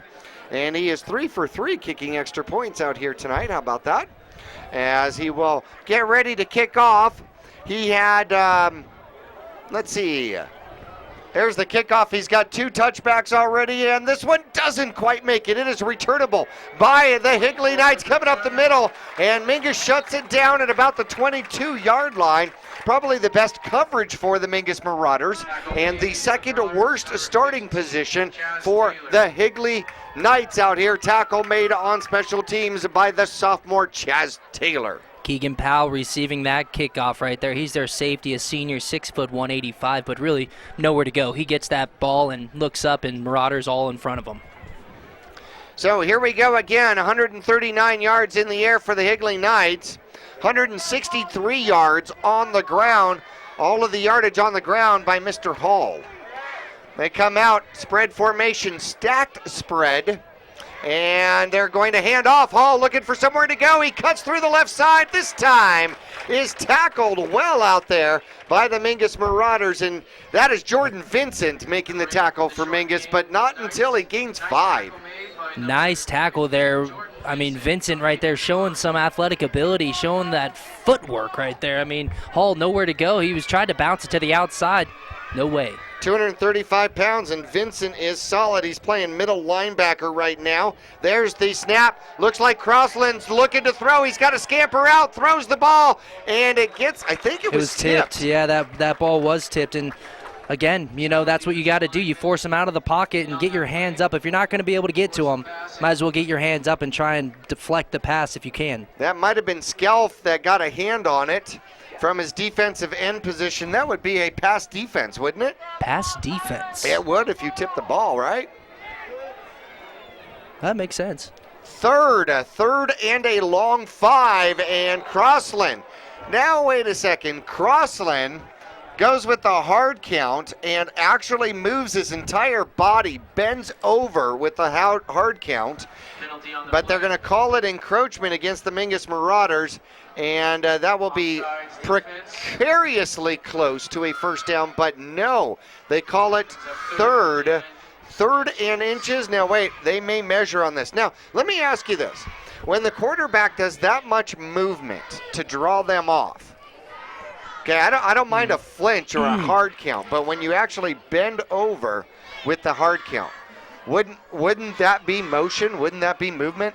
Well, you know, it gets kind of tough there. I mean, you can have the quarterback walking around kind of commanding the play a little bit, changing stuff up. He can walk up to the center. You know, as a defender, ideally you're supposed to be watching the ball, right? So once that ball moves, you come off the edge. But I think they got Tyler Kelly there. But when you're off the edge like Tyler Kelly, he was trying to come off that edge, and really the only thing in front of you, it's hard to find that ball when you're on the edge. So he was looking at the quarterback there, Crossland, and like you said, he moved that entire upper body.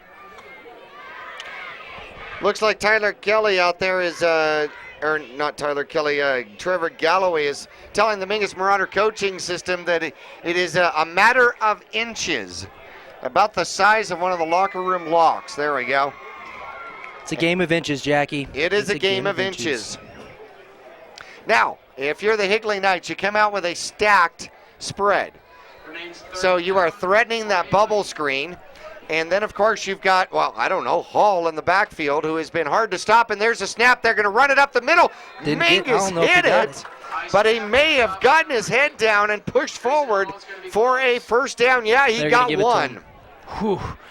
Man, the defensive line for Mingus, they tried. They got low, and they were able to penetrate the offensive line, but it just wasn't enough. Inches go the wrong way for the Mingus Marauders. Great execution for the Higley Knights. Back to the spread. 2 left, 2 right. Crossland in the backfield. He'll take the snap. He's looking to throw. He'll throw across the middle and off the hands of Crestione. That was actually thrown ever so slightly behind him.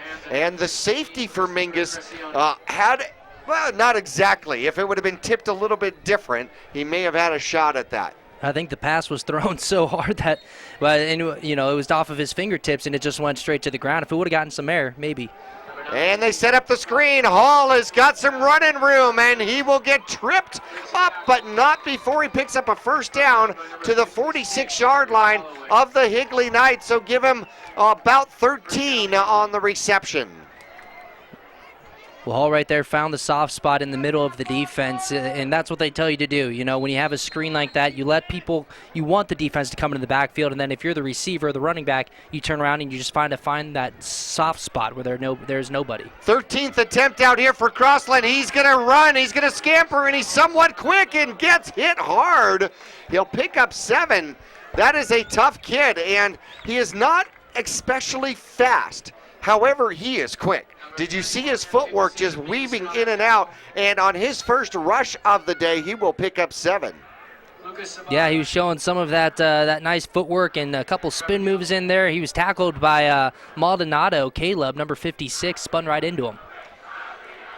I think Trevor Galloway might be wearing that number here tonight. They're going to spread Hall out to the right, and they're going to throw that little bubble screen. Mingus got penetration, got a hand on him, but he breaks away, streaking down the sideline. Will they catch him? Yes, they do, but not until the 2-yard line. So 45 yards on the little bubble screen out there. And it was great blocking by the Knights. Coming in, Mingus, a couple of missed tackles. And then the race was on, and Tyler Kelly, looking for the strip, gets him out of bounds at about the 3-yard line. That's a touchdown-saving tackle right there by Kelly, never giving up on the play. He came across the field and was able to chase him down. And there's the run. Hall will find the end zone. A 3-yard run for the touchdown. And Hall gets his first touchdown of the night on the ground. And the seesaw now goes in favor of Higley, who leads 29-23 with 5:16 left to go.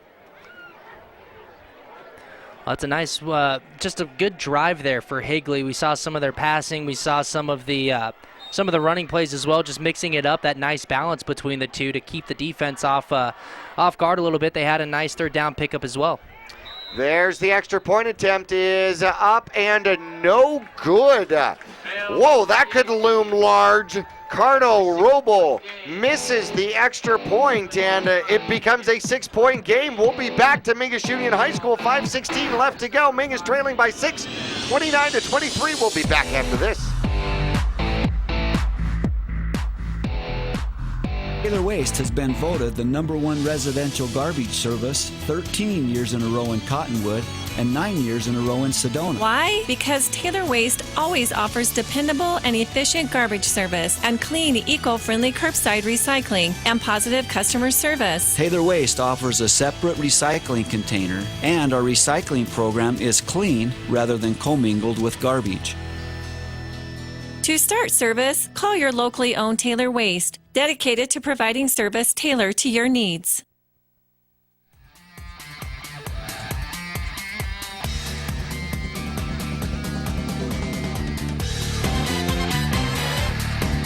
It has been an offensive juggernaut out here tonight. 52 points scored already in the first half. We're on pace for more than 100 points. There's the kickoff.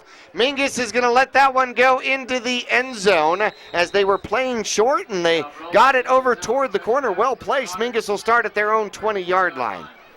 All right, we'll see if Mingus can answer. So far, they've been going back and forth, these two teams. One scores and the other one answers right back, so we'll see if Mingus can do the same thing. Got a score update for you. The Cactus Cobras and Bradshaw squad are playing in their first game, and right now the Cactus Cobras have a lead of 35-13 over the Bradshaw squad from Prescott Valley. So it'll be, wow, that is, Cactus is on Mingus' schedule here this year too. So it's not going to be an easy schedule for the Mingus Marauders, but they come out to battle once again. Hand the ball off. Growth finds his way through. No, it was a pitch. Had me fooled. And the pitch goes backward for the Mingus Marauders. Alex Nelson ended up getting that pitch, and he was tackled for a loss. Looks like looks like he wasn't able to handle the pitch, so we lose 6 yards on the play, and the sophomore getting some playing time out there. And, well, that's not the way you want to start, you know? That's not the way you want to start. But I guarantee you that is one fast and tough young man. He'll get it right. 2 receivers off to the right-hand side for the Mingus Marauders. 1 back in the backfield. And there's the handoff. There's a hole. Mingus, oh, he got tripped up, and he comes down at the 25-yard line. But a great gainer out there for the Mingus Marauders to get the drive underway, and that's growth again. Right there, you can see on the replay, it was just a beautiful hold. Offensive line playing really, really well here in the first half, and that was the storyline last year as well. I mean, we talked about in pregame the success that Mingus on offense had on the ground, and a lot of that was because of the offensive line, the blocking on the outside with the receivers and then creating the holes on the offensive line. Same alignment, and Ruiz goes into motion, and we had 2 men in motion at the same time. And Growth moves and Ruiz moves, and that's going to cost the Marauders 5 for motion, their second 5-yard penalty of the game, and that'll back them up and make it 3rd and long, probably about 3rd and 9. 3rd and a long 9, almost 10, back to the 20-yard line. No, we'll call it 3rd and 10. And so Mingus Marauders deep in their own territory with 3:50 left to go in the first half, trailing 29-23. Trying to come up with a 3rd and long play are the Marauders. Tight double wing. 1 receiver off to the right. Man in motion. There's the snap. Meyer looking to throw. He'll throw up top. He's got Pollock, and Pollock cannot find the ball. It comes to the outside, and Pollock was open. Had his man beat downfield at about the 50-yard line, and that's going to bring up 4th and 10 for the Mingus Marauders. Yeah, ball just a little off of his outside shoulder. He had his man beat, but it looked like Meyer was kind of throwing that ball off of his back foot. He was backpedaling and just launched it up, and it was a little too far wide left for the receiver. Mingus set up in a punt formation here. Question is did they leave too much time on the clock? A pooch punt, as it is going to roll and go out of bounds. They don't want to have any part of Hall. That's close to the 50-yard line. Actually, just past the 50-yard line. It's going to be on the 49. He was hoping to get it down the sideline and let it roll for a while. However, ran out of real estate to the right-hand side and went out of bounds. So here come the Knights as they start on the Mingus Marauders side of the ball. Yeah, I mean, they have plenty of time here with 3:19 left in the first half. They're trailing 29, or they're leading 29-23 right now, so Higley has some time to put some more points on the board going in the locker room. Trips to the right. Crossland's going to go up top. He's got Jones. Jones is open, and did he come down with it? He did. He came down with it. Great job and concentration as he goes to the post, and will pick up yardage, but we've got flags on the far side of the field, and it is going to go against the Higley Knight. So the Jones reception of 30-plus yards is coming back. Yeah, that really hurts right there. A beautiful catch by Jones, a nice pass by Crossland, and that's the kind of things that'll just make you scratch your head, and it's going to bring them all the way back. And so now they're looking to put points on the board. Didn't take much time off of the clock, 3:10 still, so plenty of time for them, but Mingus Marauders get another chance right here to keep them where they're at. Clock continues to roll after they set the ball. Here comes Crossland looking to throw again. He's going to go up top. Same play once again. This time they've got Jones, and Jones runs it in. So 54 yards as they beat Mingus downfield. And Cooper Jones is a wide receiver, a senior, 6'2", 190 pounds, and about as fast as Speedy Gonzalez from what I can tell. Yeah, last year he finished the season with 302 yards. He had 4 touchdowns, and he was just back-to-back plays, okay? They had a nice big gain, and then a penalty brings him back. They go right back to the play, and he was able to beat Stabrif to get a touchdown this time. His second touchdown reception of the game as Warble comes out for the extra point attempt. This one is up and good. So a 35-23 advantage to the visiting Higley Knights out here with 2:55 left to go in the first half. It is wild. There is ammo flying everywhere out here. I'll tell you that. We'll be back to Mingus Union High School after that.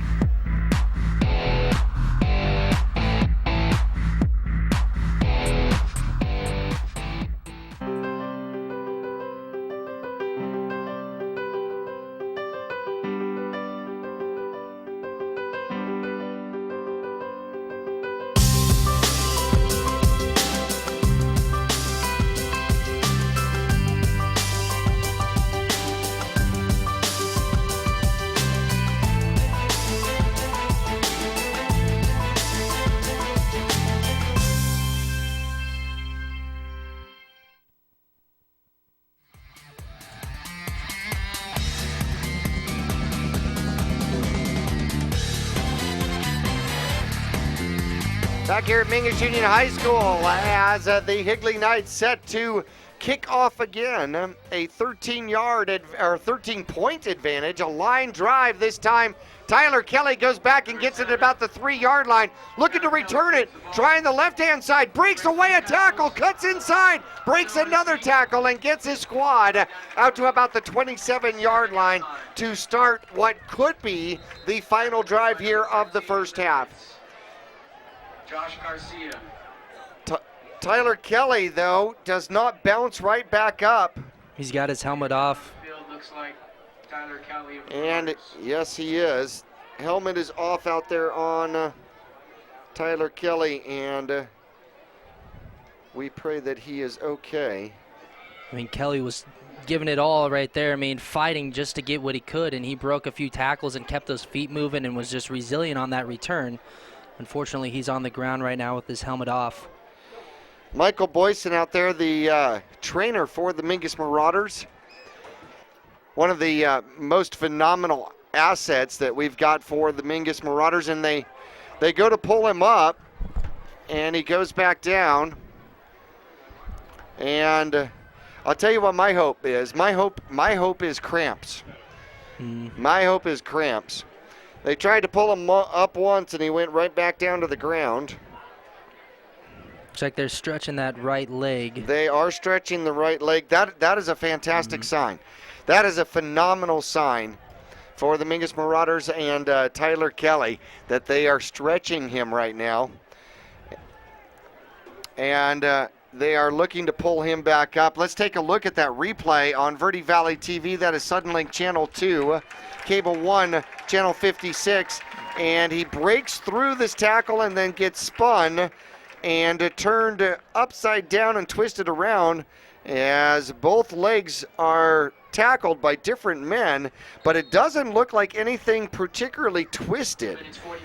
I think something just kind of bit on him, and he comes off the field. He's taking water. He's walking on his own, and that is great news for the Mingus Marauders. So Mingus will start with the ball at the 27 at their own 26-yard line.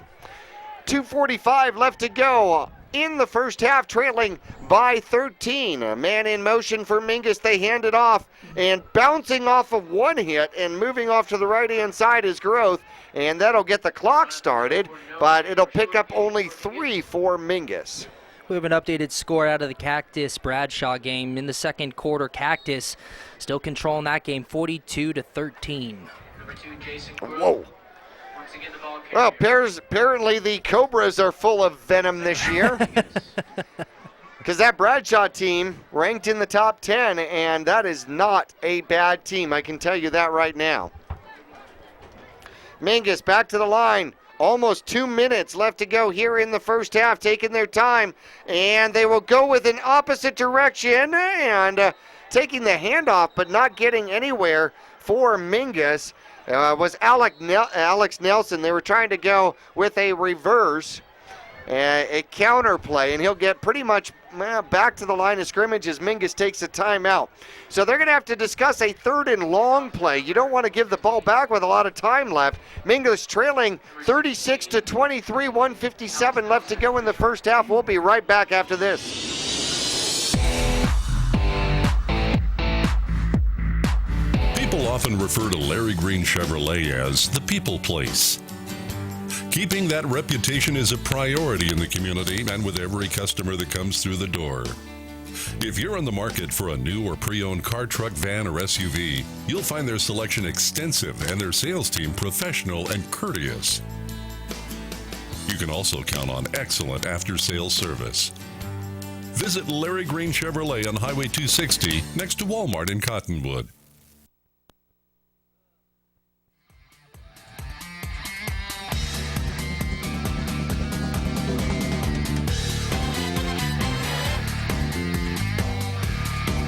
Back here at Mingus Union High School with the coaching staff. For Mingus, a tough decision. What do you do on 3rd and 10? And you don't want to give the ball back to Higley, who has only been stopped once in this game. Mingus will hand off up the middle and pick up only a couple of yards. So Groth will pick up 2 and bring up 4th down. And I guess what you do is you force Higley to use their first timeout. Yeah, and you have a punter like in Meyer who can really put the ball downfield and leave Higley with a lot of field in front of them to work with. So I think that was the mindset there. You don't want to make a mistake putting the ball into the air 3rd and long in case, something happens and then all of a sudden Higley is on your side of the 50-yard line. So I think they played safe there and they ran the ball up the middle, picked up a couple of yards, but that brings up 4th and long. And now thankfully you have Trey Meyer, who last year averaged 45 yards a punt. His longest punt last year was 70 yards. So he has the potential to put them really pin Higley back and give them a lot of room to work with. Meyer has a potential future going on to the collegiate levels at some particular level to punt the ball. And Mingus is set up for the punt. The problem is you have Mr. Hall back there looming on the hash mark around the 35-yard line. And there's the punt. It is somewhat a pooch punt, and they're not going to give him a chance to return it. But they kick the ball out of bounds at the 40-yard line. So Higley with 105 ticks on the Mingus Marauder clock and 60 yards from pay dirt. Yeah, this is when it really pays off to be able to put the ball in the air and have the success that they've been having already in this first half. The Mingus defense, that they have that potential. They beat you twice last series. One of them, thankfully, a deep pass was called back, and then they went back to that play for a touchdown. So Mingus now knows what they can do in the air. Mingus kind of playing a prevent here, giving a lot of room off the line. Crossland has a little bit of time. He's got a scamper to the outside, and he'll get out of bounds. He'll pick up about 8 or 9 yards and get out of bounds and only take 7 ticks off the clock.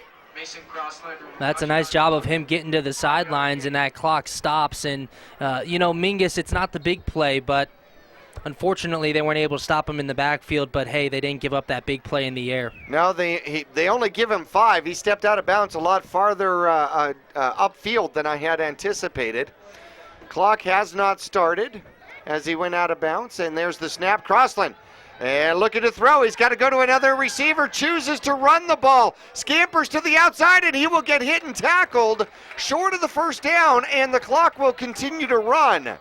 Yeah, that's what you want right there. Mingus forcing him out of the pocket, and Crossland was really put into a position where he had no other choice than to run it. He runs into the ref, which kind of slows him down a little bit, but that pursuit by the Mingus defense keeps him from getting the first down. 1:10 left to go when they take the snap. They throw the ball short, and Mingus with the tackle, and I think he gets out of bounds as he gets to the Mingus Marauder 46-yard line, moves the chains with 1:03 left to go.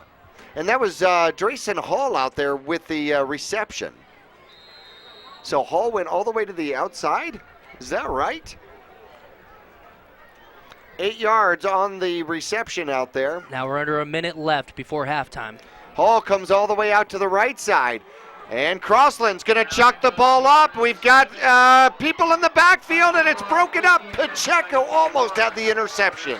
Oh, that was just your old-fashioned jump ball there, and Pacheco comes out with the with batting it down. That was kind of throw it up and let Jones, the guy who really the same play that Higley scored on last series. Crossland just tried putting the ball up to where Jones could get it, but nice shot by Pacheco to swat it away. Mingus in a cover 4 out there playing prevent. 43 seconds left to go. 2nd and 10 from the 46, and they're going to run the ball. Oh, breaks the tackle, coming to the near side, looking for somewhere to go, and Mingus will keep him in bounds. He'll pick up 7, but Mingus will keep him in bounds as Jordan Vincent gets up off the pile with the tackle, and that'll force him to take a timeout with 33 seconds left to go. Alex Nelson, number 16, the linebacker for the Marauders, had Hall hit in the backfield, wasn't able to make the tackle, but you guys kept him in bounds. That's what you want as a defense, to keep them in bounds right now. And luckily for Higley, they had a couple timeouts in their bag of tricks there, so they were able to stop it with 33 seconds left in the second quarter. I believe they're down to their final timeout, though. They are down to their final timeout. Now, this Drayson Hall, he's a junior. He's a junior, 5'8", 170 pounds. I look at him, and I'm wondering whether that's a typo, because he runs like he's 210 pounds. No, he runs with no fear. Yeah, he does. He runs hard. He runs low. He makes some pretty decent cuts, but mostly he's a power runner. Yeah, he is. I mean, and he's got he's got the decent speed to really kind of go along with that hard-nosed running. I mean, but he just puts his head down, he gets low to the ground, as you mentioned, and that's what you have to do, especially if you're not this big, powerful back. That's what you have to do. You have to get low to the ground, force the defenders to get lower than you in order to bring you down. Trips left, single receiver to the right, Hall in the backfield, and they're going to do a quick pass to the outside. It's Jones.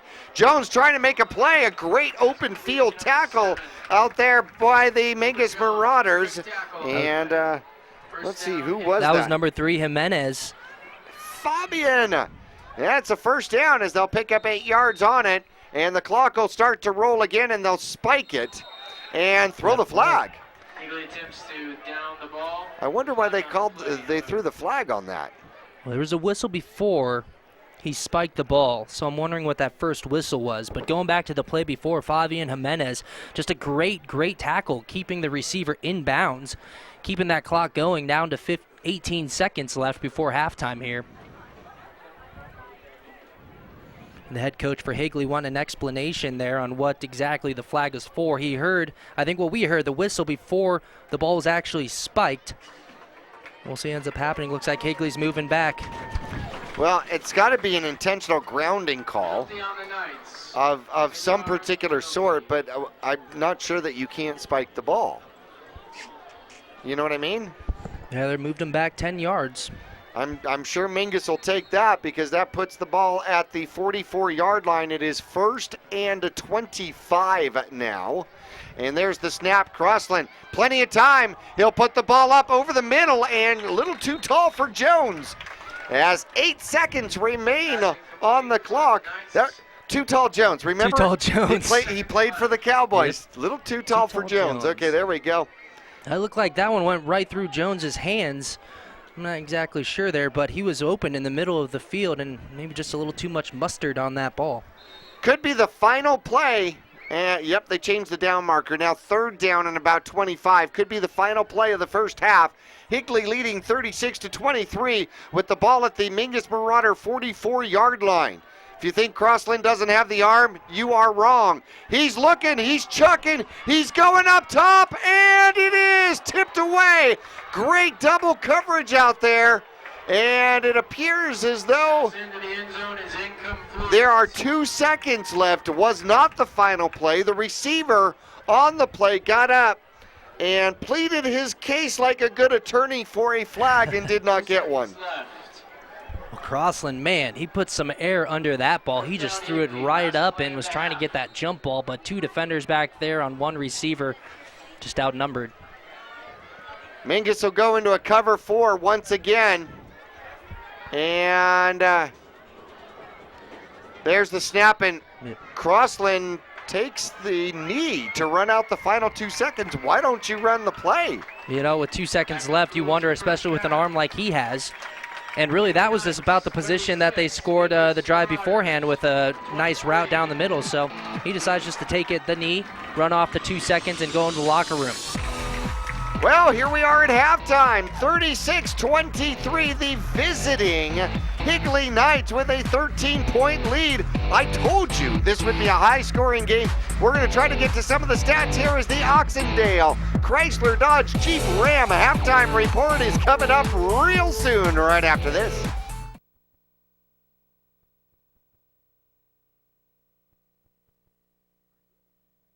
Approach to healthcare, a place where excellent care is combined with kindness and compassion. If so, welcome to Spectrum. At Spectrum, our approach to healthcare is positively different.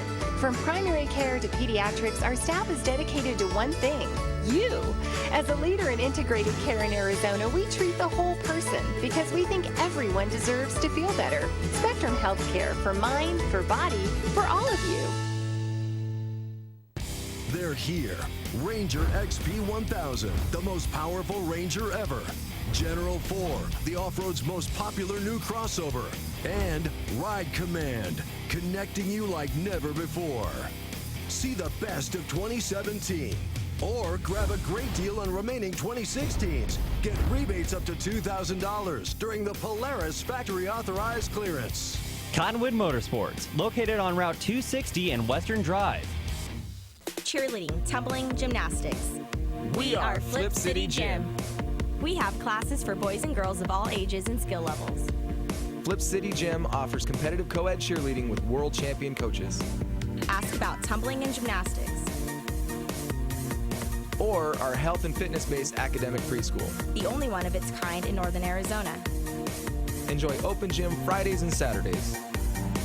Stop by for your free class or find out more at flipcitygym.org.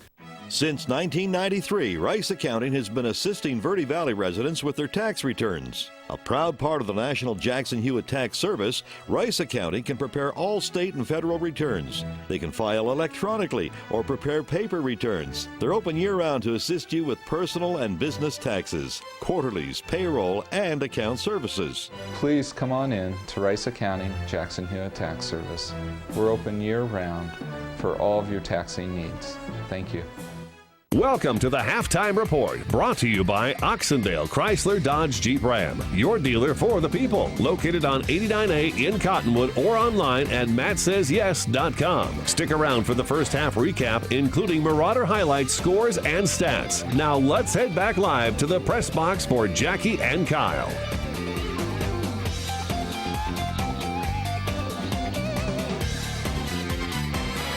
Welcome one and all as on the field. We have got the cheerleaders with all the mini Marauders. Once again, there was a Marauder camp for all these mini cheerleaders, and it was a fundraiser for the cheerleading program, who has been very active in the off season. And now one of the main things, not only do you get the shirt, not only do you get the training, but you get to be out here on week one and entertain the crowd with the Mingus Marauder cheerleaders. That's pretty phenomenal. There's so many of them out there. How cool! I thought the cheer squad from Mingus had a lot of girls coming out this year, but turns out it's the youth. How cool for them! Yes, that is exciting. Well, this is the future of Mingus cheer. Look at that! Look at that! They go from the 20 to the 30. That's pretty cool. That's awesome. I like that. That is very awesome. Well, the Mingus Marauders out here trailing by 13 here at halftime. It is number 5, Higley. These are preseason rankings by Max Prep versus number 7, the Mingus Marauders. And it has been a phenomenal battle so far out here today. And I tell you what, the Mingus Marauders have hung into this game and have never had a lead.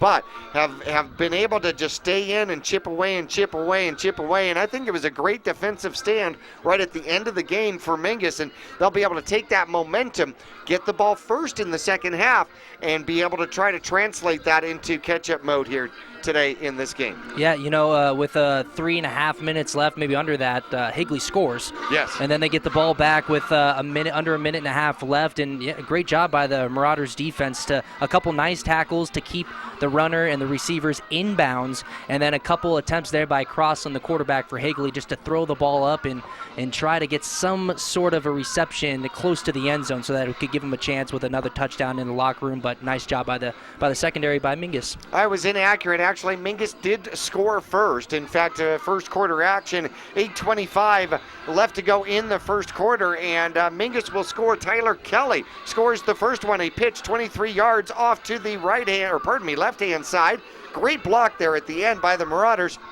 Meyer gets the extra point. That was set up by a 57-yard run by Groth, and Mingus led by 7-0. But just seconds, ticks after 8:10 left to go.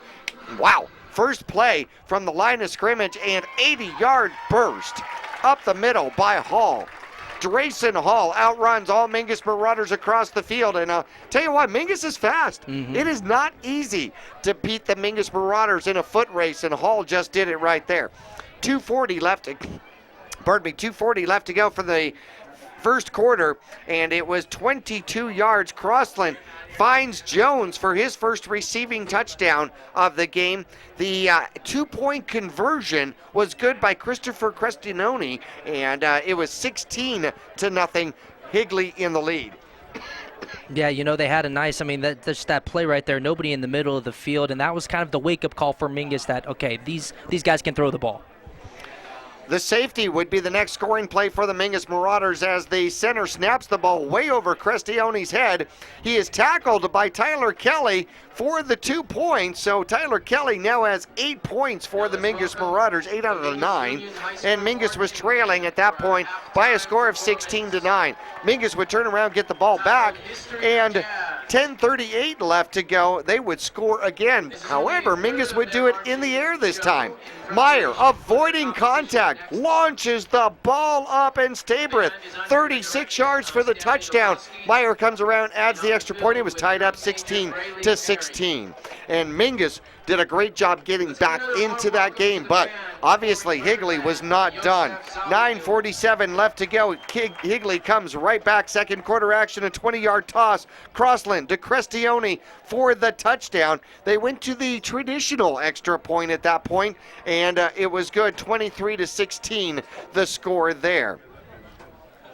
Mingus would then come back, and second quarter action, 7:34 left to go, and 67 yards downfield coming from the wing position as the dump to Tyler Kelly from Meyer is good. Meyer runs down the field, kicks the extra point, and then it was tied up at 23-23 once again.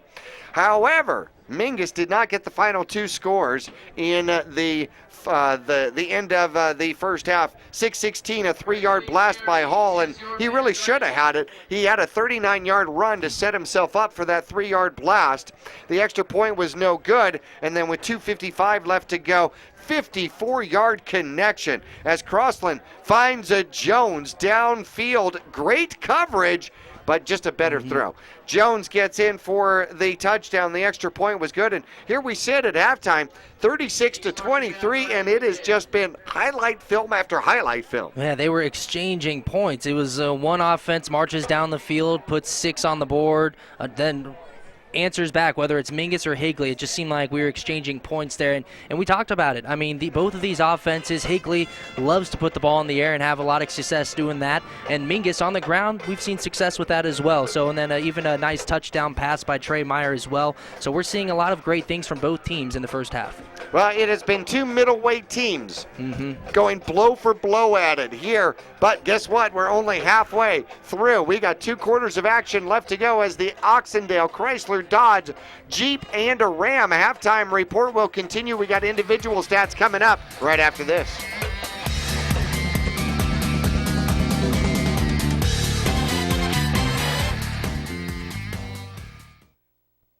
dealer for the people mean? Being for the people is a simple idea. We believe everyone deserves to drive a nicer, newer car. That belief drives the entire team at Oxydale Chrysler Dodge Jeep Ram to care more, to try harder, to work smarter. We're dedicated to helping you find or fix the perfect car for your life and budget. Whatever is keeping you from driving the car you want, we guarantee we'll try our best to help you. We're Oxydale Chrysler Dodge Jeep Ram, and we're a dealer for the people. Visit us at our store in Cottonwood or see all our deals at mattsays.yes.com. You'll get more miles for your money at Reese's Tire and Automotive Tire Pros. It starts with matching the right tire for you, your vehicle, and driving habits. And continues with expert brake, alignment, and warranty services to extend the life and performance of your vehicle. And to serve you better, we now offer King COBRA custom exhaust systems. Find out more about our nationwide warranty at reesestire.com.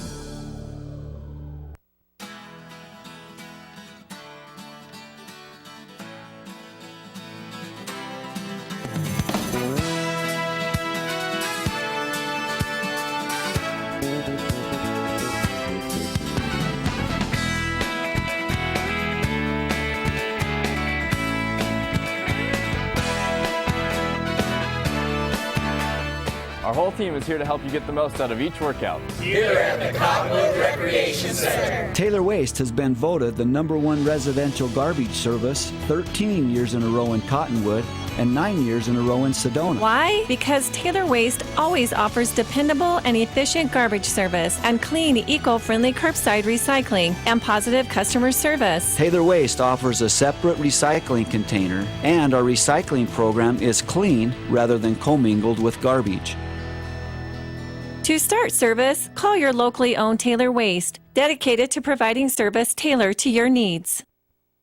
For 30 years, Roxu screen printers have provided Northern Arizona with clean, crisp, quality screen printing. They work with you to make the right choices in creating the right artwork and message to put forth your best image. Choose from brand name products and even fashion-forward designs, including caps, tees, sweatshirts, polos, and jackets. Make Roxu your choice for work and sports uniforms, workwear, resort wear, and more. Find out more at rokzootees.com. Roxu screen printers in Cottonwood, where clothing comes to rock.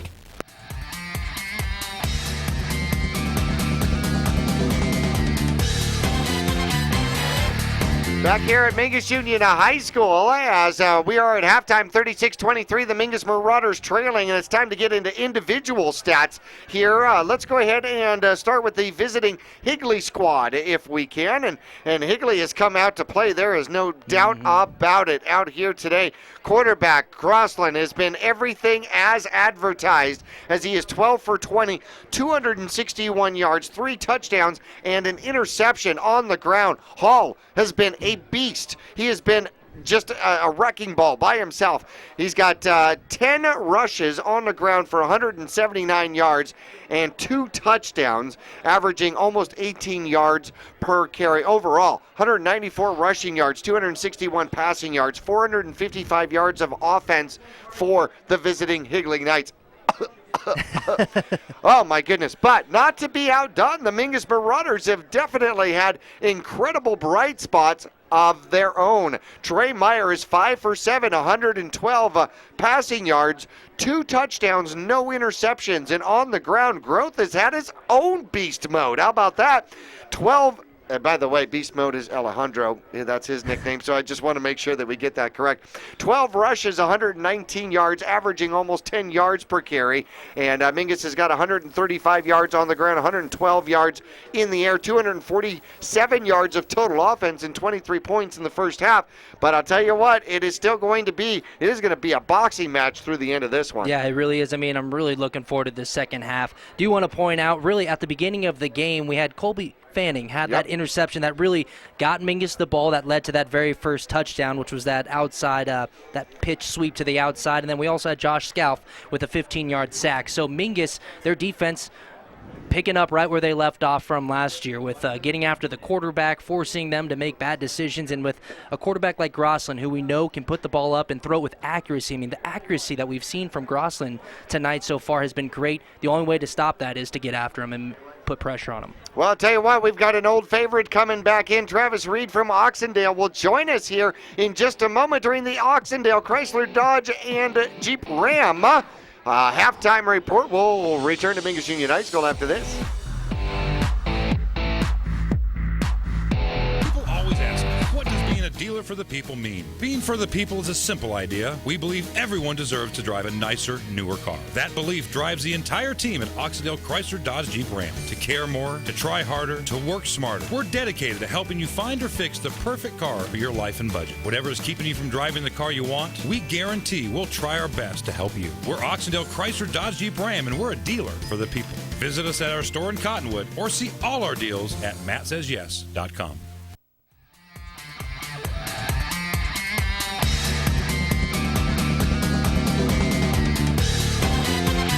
Back here at Mingus Union High School, Travis Reed joins us once again for our halftime. Welcome back for the 2016 season. It's great to be here, and it's good to have football season kicked off again. Well, we had to have you in the starting lineup, you know? Well, I appreciate that. We first did. teamer right here. The only thing I've ever been first team at. Well, check this out. Almost 700 yards of combined offense in the first half. Unbelievable. It is unbelievable, and to think we've got an entire half left to go. I don't know if the teams are going to make adjustments defensively, but if they don't, you could see it, 1,500 yards and 120 points here. Great to see some offense on the football field tonight. Well, one advantage definitely going to Higley is they have a deeper staff than Mingus does. And I'll tell you what, when you run 700 yards in the first half, especially with someone hanging on you, you're going to get tired. Well, I tell you what accounts for more than deep bench, and that's heart. Yep. And we're seeing a lot of heart out here from both teams. And that sometimes can win a football game more than a deep bench or size or strength for sure. Amen. I totally agree with that. It's from what comes inside. Hey, speaking of which, what is coming from within inside of the dealership nowadays? That is a great segue to what Oxendale Chrysler is all about, because that is what we do. It's about what's inside and what we specialize in and the people that we try to help, and how we actually take a little bit more time to find out what people's needs are and care about them, really care about them, and try to get them into a nicer, newer car. And that's from the heart. That is awesome. That's not only from getting the right vehicle for the right person, but also the financing package and helping people that need financing or getting from upside down. Well, I'm glad you brought that up, because we found there's a couple of reasons why people don't buy or think that they can't buy, and that is negative equity in their trade. Is maybe not thinking they can afford a down payment or a new monthly payment, or like you said, negative equity. And that's what we really specialize in, and that's what we really try to solve. And that's what we are. We are solution specialists. We're not salespeople. You have a transportation problem that needs a solution, and that's what we're going to do. We're going to work together as a team, us and the customer, and find a solution to that problem. Sedan, SUVs, trucks, you've got them all. We've got over 700 vehicles in inventory, new and used. Whoa! We've got and 5 lots to serve you from as well. That helps. With obviously our flagship store here in Cottonwood, Oxendale Chrysler Dodge Jeep Ram. Well, Travis, thanks for joining us, and thanks for supporting Mingus Marauder football once again. Oxendale, you guys have stepped to the plate all the time. Well, we love football and we love Mingus, and Friday nights are a tradition in all over the United States. So as long as we can be a part of it, we will. Nearly a packed house here for our opening night. Mingus Marauders trailing the Higley Knights by a score of 36-23. But Mingus will get the ball first in the second half. You get to stick around for the second half, We're right? going to stick around. We got to see who takes this one home. Oh, it is going to be a barn burner. I told you I am going to run out of paper or pen or something. Computer space. By the way, we had to order more space for my computer. We'll return to Mingus Union High School after this.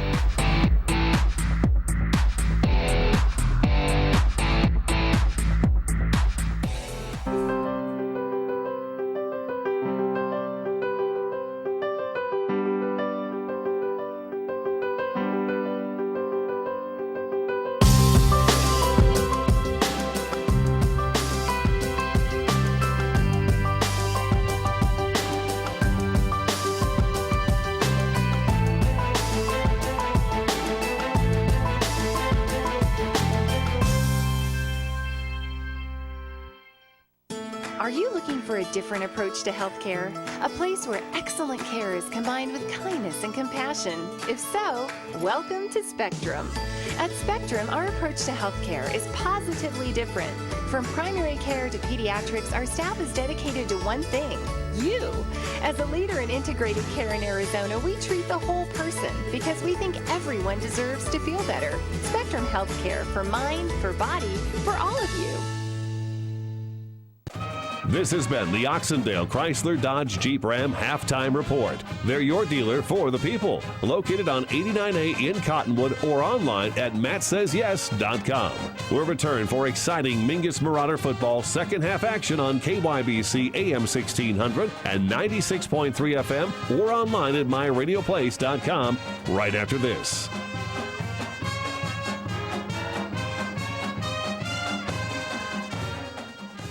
People always ask us, what does being a dealer for the people mean? Being for the people is a simple idea. We believe everyone deserves to drive a nicer, newer car. That belief drives the entire team at Oxendale Chrysler Dodge Jeep Ram to care more, to try harder, to work smarter. We're dedicated to helping you find or fix the perfect car for your life and budget. Whatever is keeping you from driving the car you want, we guarantee we'll try our best to help you. We're Oxendale Chrysler Dodge Jeep Ram, and we're a dealer for the people. Visit us at our store in Cottonwood or see all our deals at mattsays.yes.com.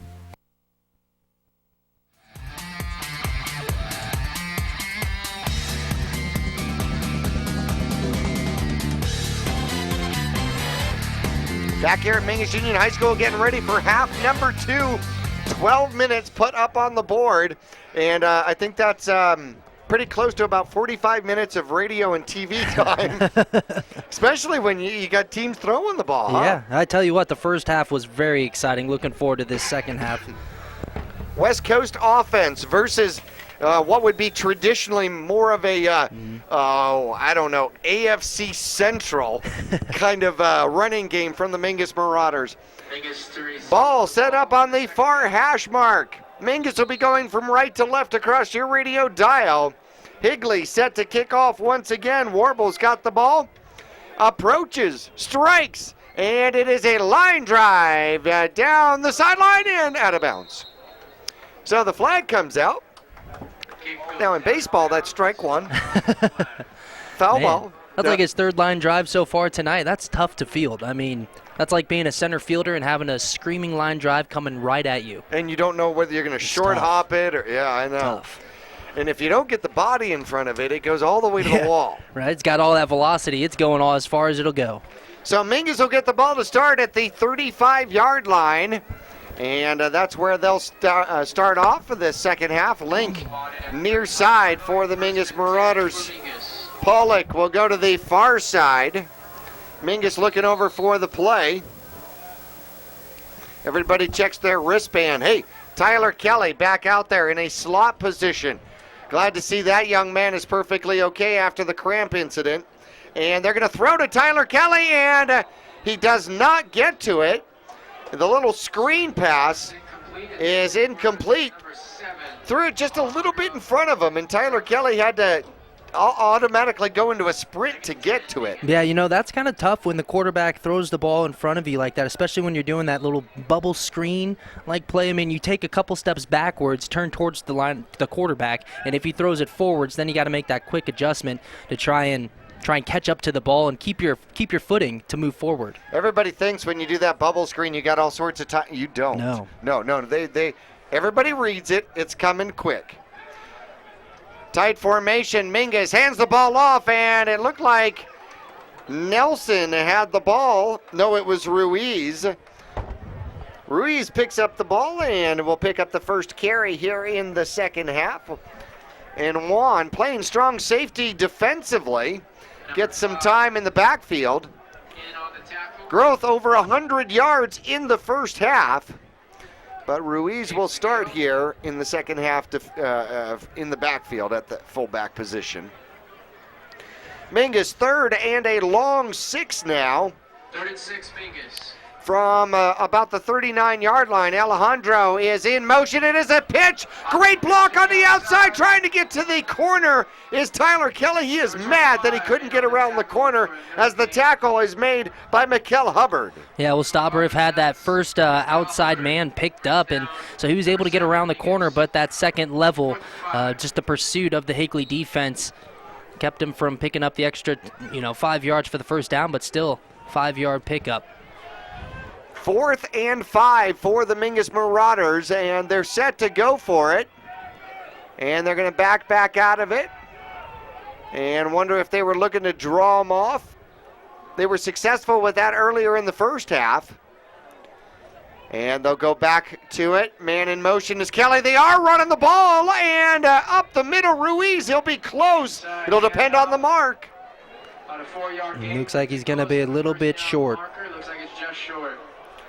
Well, Mingus will turn the ball over on downs at their own 44-yard line. So Mingus rolls the dice, and it doesn't come up right for him. And a yard short brings the Higley Knight offense back out on the field. Yeah, looking for the same stop that the Mingus Marauders defense had going into the locker room to end the first half there. They were able to stop Higley, keep the ball from getting into the end zone. They're looking to do the same thing here. Crossroad, hands off to Hall. He scampers to the right-hand side. He's hitting the corner and then hitting a Marauder defensively. Gets run back, but he may have the first down.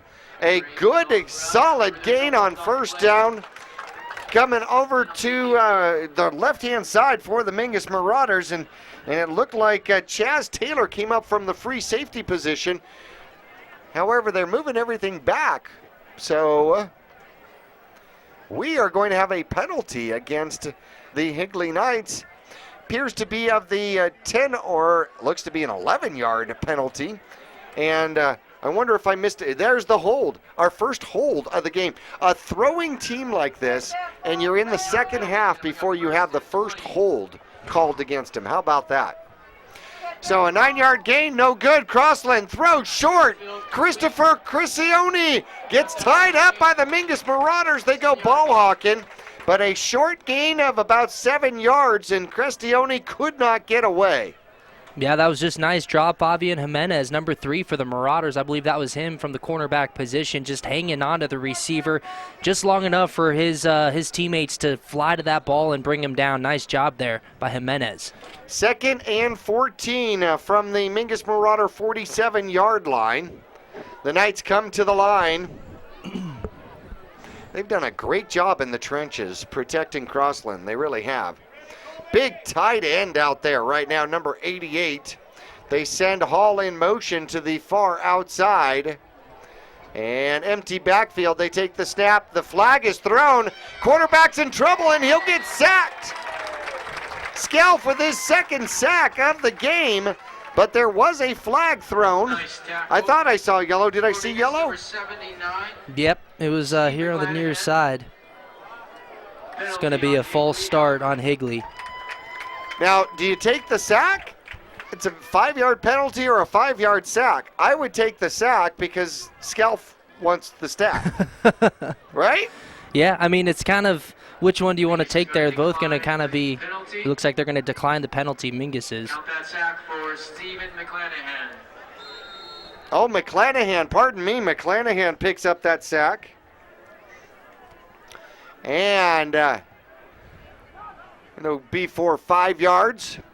Crossland takes it, throws it downfield. It's short and almost with the pick coming back to cut it off was Colby Fanning.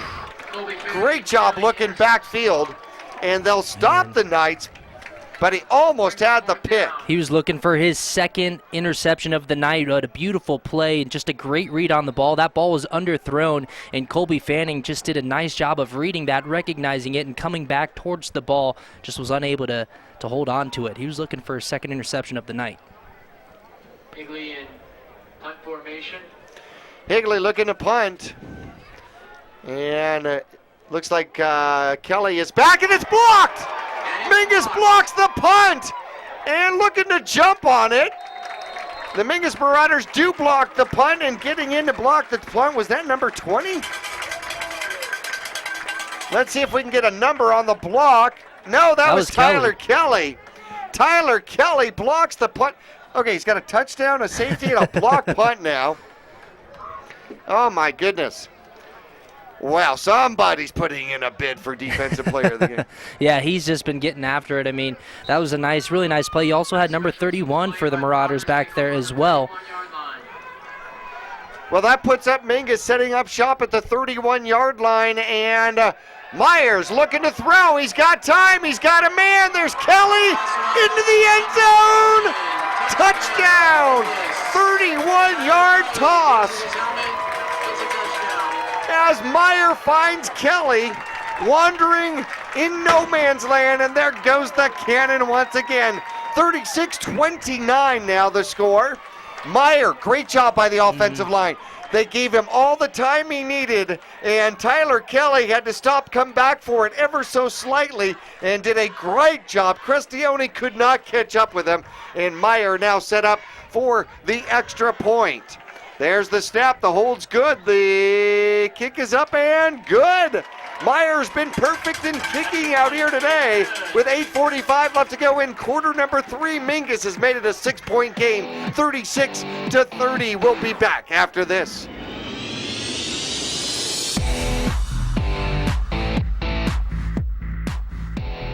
For 30 years, Roxu screen printers have provided Northern Arizona with clean, crisp, quality screen printing. They work with you to make the right choices in creating the right artwork and message to put forth your best image. Choose from brand name products and even fashion-forward designs, including caps, tees, sweatshirts, polos, and jackets. Make Roxu your choice for work and sports uniforms, workwear, resort wear, and more. Find out more at ROKZootees.com. Roxu screen printers in Cottonwood, where clothing comes to rock.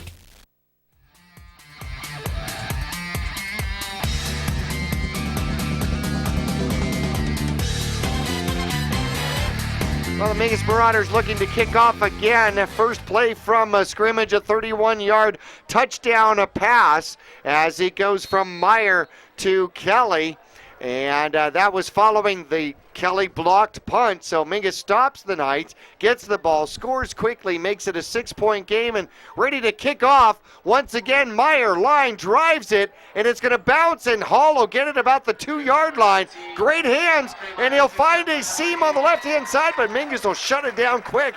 And it looks like Higley will start at about the 22-yard line. Yeah, I thought he had something to work with down the right sideline, but Mingus did a great job of closing whatever daylight there was.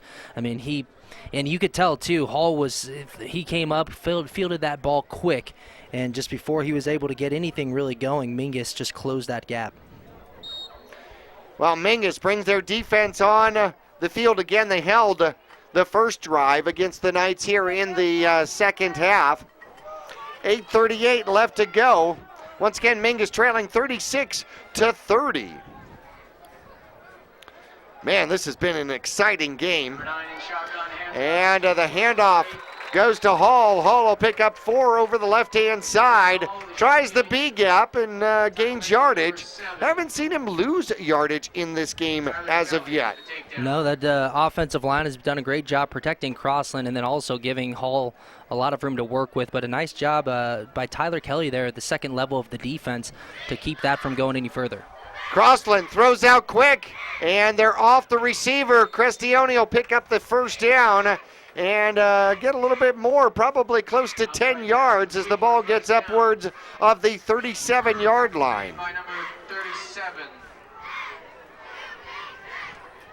So another 10-yard reception out there, and Crossland's approaching 300 passing yards out there. Third catch by Crestione in the game.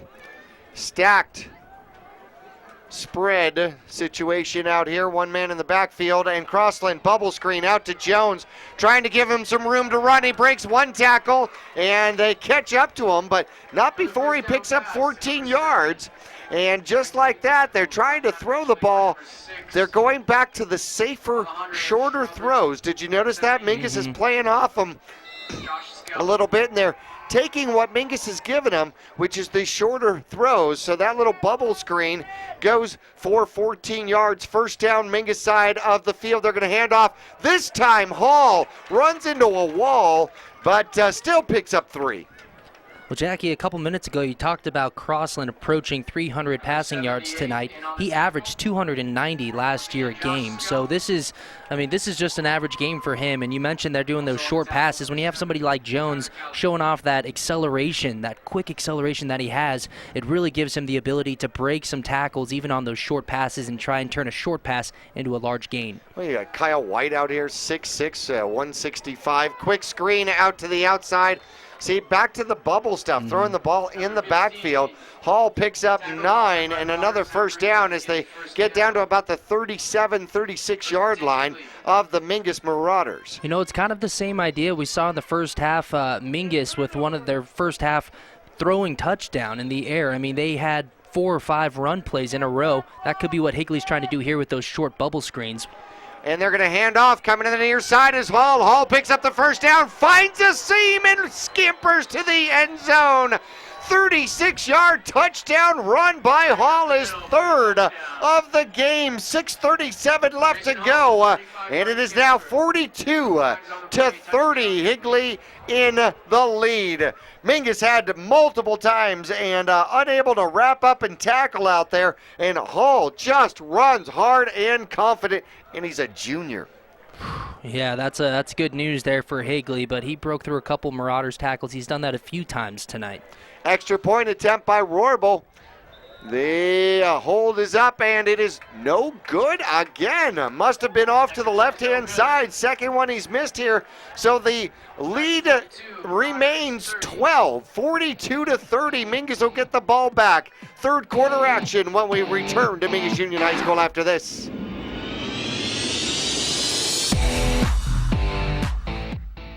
They're here. Ranger XP 1000, the most powerful Ranger ever. General 4, the off-road's most popular new crossover.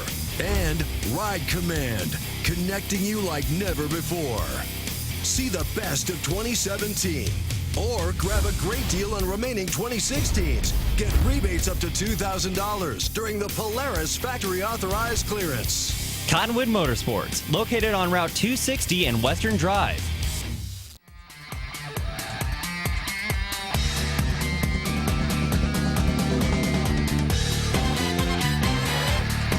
Back here at Mingus Union High School. I don't remember the last time I've seen so many special team kickoffs. And we're in the third quarter. We still have 18 and a half minutes of game time left. 6:37 left to go here in the third quarter, and Higley kicking off again. They've put up 42 on the Mingus Marauders, and a little bit of a pooch kick. It'll come down to Mingus. They've got a possible return, and bringing the ball to the near side, escaping one tackle, another, and then finally thrown out of bounds is Tyler Kelly. That was a nice return there by Tyler Kelly. He took his time. He received the ball, took his time, had a little stutter step to let his blocks develop, and then once he saw a hole, he just shot right through it and got up down the left sideline for a very, very nice gain, giving him his offense a nice position to start this drive. 24 yards on the return for the Mingus Marauder Junior. And Mingus will set up shop at their own 42-yard line. Mingus in a tight formation. 2 receivers to the far side. Man in motion, and it's the pitch. Alejandro picks it up, trying to get to the outside. Runs into a man, runs through a tackle, and keeps the legs driving out to the 50-yard line. 8 yards on the gain, and he got hit right at the line of scrimmage and just kept spinning and moving the legs. Yeah, he did. He didn't really get the blocking on the outside that he would have liked, but he just kept those feet moving, broke through one block, and then pushed another guy 4 yards back to really just a hard-nosed run for a very nice pickup. Steed. Carrying the night. There we go. I need to patent that. 2 receivers left side, one split way out. Meyer over center, takes the snap, hands it off. Growth gets through. Or the fullback gets through. Ruiz gets through. Old habits from the first half, and Ruiz picks up the first down with 7 more yards on the ground. Just another hard-nosed run by the Marauders. Ruiz dragging a couple Knights with him. I was going to say it, but but I know that's your thing. Steed. Steed. There we go. Tyler Kelly sitting on the sideline right next to Wadsworth. It's like, Coach, hey, Coach, hey, okay, Coach. I'm hey, here. I'm here. I'll get to you. I'll get to you. Hang on, young man. Mingus, first down, moving the chains, now in Higley territory at the 43-yard line. Meyer leading his squad, hands off, up the middle, and Ruiz looks like he's got another carry for the Marauders. 18 gets up off the bottom of the pile, but he'll pick up 2.5. We'll give him 3. I'd like to thank a couple more sponsors. Sun Country Custom Woodworks. They take back your kitchen, garage, and closets. Spectrum Healthcare for mind, for body, for all of you, as well as Larry Green Chevrolet, the people place. Got an update. Third quarter action. Cactus still taking care of business over Bradshaw, 49-27. 49-27. Myers steps back, looking to throw, comes to the near side. Ball intended for Pollock and thrown out of bounds. On the coverage out there for the Higley Knights is Mikkel Hubbard. So 3rd and 7 for the Mingus Marauders at the 40-yard line of the Higley Knights.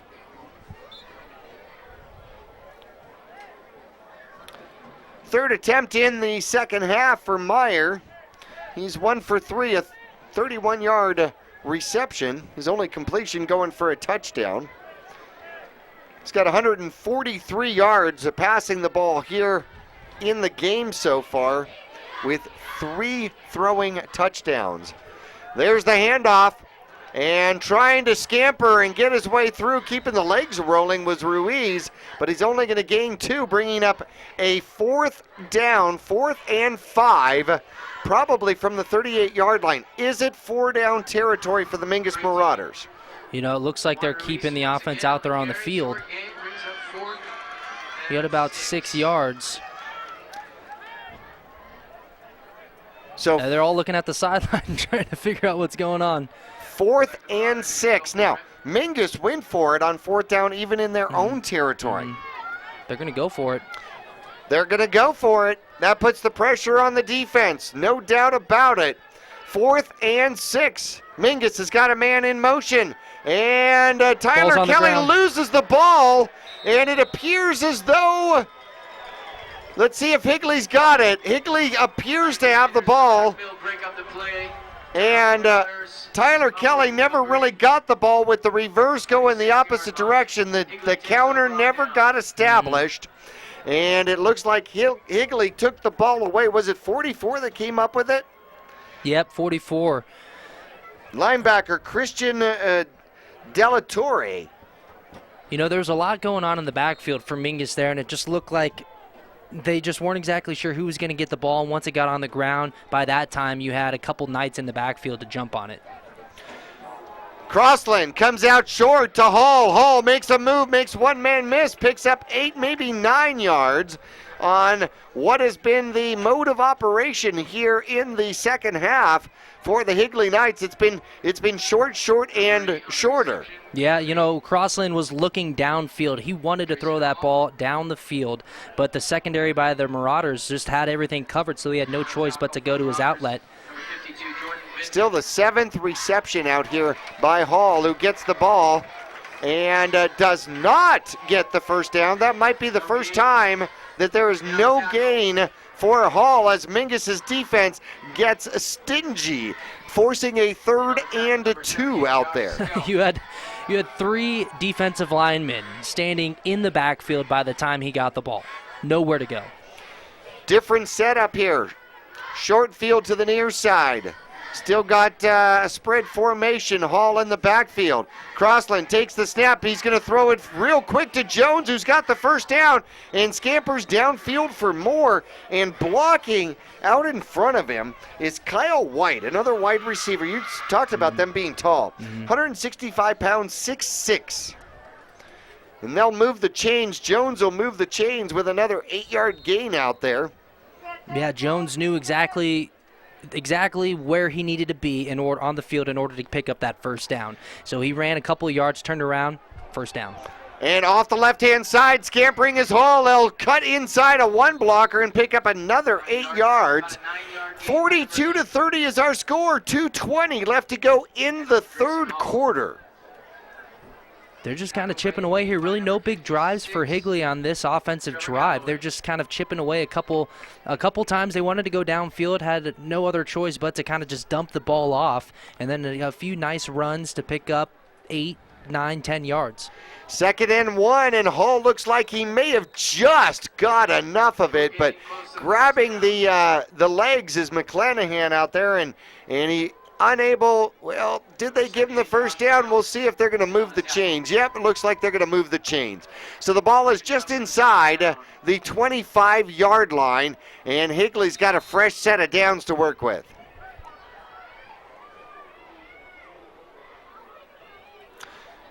Spread offense once again. They're always going that direction. And throwing the ball downfield and threading the needle to Crestione is Crossland for a 25-yard touchdown pass, making the score 48-30. Yeah, you look at this, just rope, stepping back there, no pressure, in between two defenders, and that was just on a line, and it was nice by Crestione to keep that focus between a diving Marauder and then another guy on top of him, but threading the needle, Crossland right there for another passing touchdown. His second touchdown reception of the game, and that means that Crossland has now thrown 4 touchdown passes in the game, and the extra point by Warble is good. 48, should be 49-30. 49-30 should be the score. Did they get a 2-point conversion, or did they kick the extra point? Okay. 2-point conversion, which I missed. Okay, so 50-30, a 20-point lead here with 1:40 left to go here in the third quarter. We'll return to Mingus after this.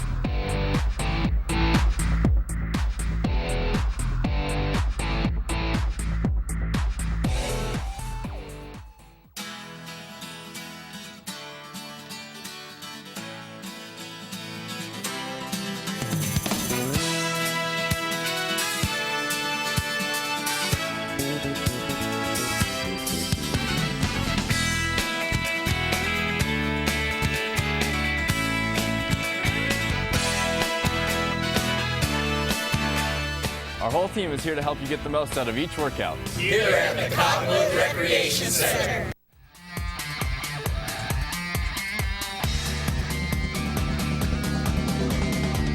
Back at Mingus, and Tyler Kelly takes a kickoff. He had to kind of chase it down to about the 5-yard line, brings it back across the 20 to the 21-yard line. So Mingus with 1:32 left to go here in the third quarter, down by 20, will start just outside their own red zone. Well, in the first half, these two offenses were exchanging points. We'll see if Mingus can come right back here and answer, put some points on the board following that touchdown and 2-point conversion by Higley. Time becoming a factor for the Mingus Marauders here, as they're going to need a few stops, but they're also going to have to start scoring quickly as they set up tight formation out there to start the next drive from the 21-yard line. Handoff going up the middle and getting pushed back inside. A handoff to Ruiz, and it'll come back to a short gain. And getting up slowly, another Mingus Marauder. Looked like Ruiz, but he gets back up, comes back to the backfield. Yeah, Ruiz looking to go off of the right side of the line, but he ran into a wall. There was absolutely nowhere to go. About approaching a minute left in the third quarter. Mingus looking for the next play out there. They're going to leave one receiver to the left, one to the right. Double wing formation, man in the backfield. And Myers is looking to take the snap. He does. He drops back, looking to throw, comes to the near side. Catch is made. Pollock makes a man miss. Across the 40, gets tripped up at the 45, but Mingus will move the chains as they're at the 46-yard line. 25 yards on the reception. That was a really nice job right there by Pollock. I mean, he had the nice reception, and then the over pursuit by Mikel Hubbard, the cornerback for Higley. Over pursuit just a little bit, so Pollock was able to cut back inside, pick up a couple extra yards before Hubbard was chasing him down again. Just caught him by a shoelace. Go to the sideline and tie the shoes, young man. Mingus with the ball and the drive, trying to get back in this one. Kelly with the motion. Kelly's going to throw. Puts the ball up. Double coverage downfield. And, he had it for a moment. And it was broken up. They were trying to go to Jordan Pollock again down the middle of the field. It was a little pitch to Kelly, and he just stopped in that backfield about 8 yards deep and just threw it up to Pollock. And it was a really good pass, but it was in double coverage, put in a position where only Pollock would be able to come down with it if he did. And it was just outside of his reach. Wow, that would have been highlight film right there. Kelly trying to show himself as accurate as Crossland is across the opposite side. 5 ticks left to go here in the third quarter. Mingus down 50-30. 2nd and 10 from their own 46-yard line. And keeping the ball is Meyer, trying to get to the outside. And tackled for a very short gain out there as Mason Fonisbeck picks it up, the strong safety, and that's going to be the end of the third quarter. The 4:48 is around the corner. Mingus trying to overcome a 20-point deficit as the fourth quarter will begin in the home opener here at Mingus Union High School. We'll be back after this. People often refer to Larry Green Chevrolet as the people place. Keeping that reputation is a priority in the community and with every customer that comes through the door. If you're on the market for a new or pre-owned car, truck, van, or SUV, you'll find their selection extensive and their sales team professional and courteous.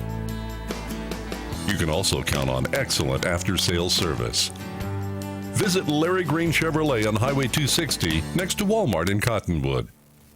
Cheerleading, tumbling, gymnastics. We are Flip City Gym. We have classes for boys and girls of all ages and skill levels.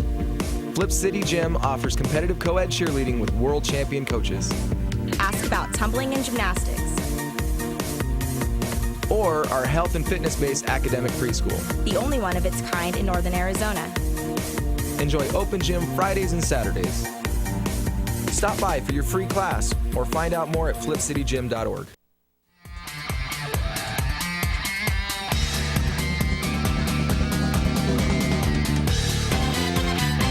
Well, Mingus will switch sides. No win, so it's not going to make any difference. Ball at the 46-yard line, the Mingus 46-yard line.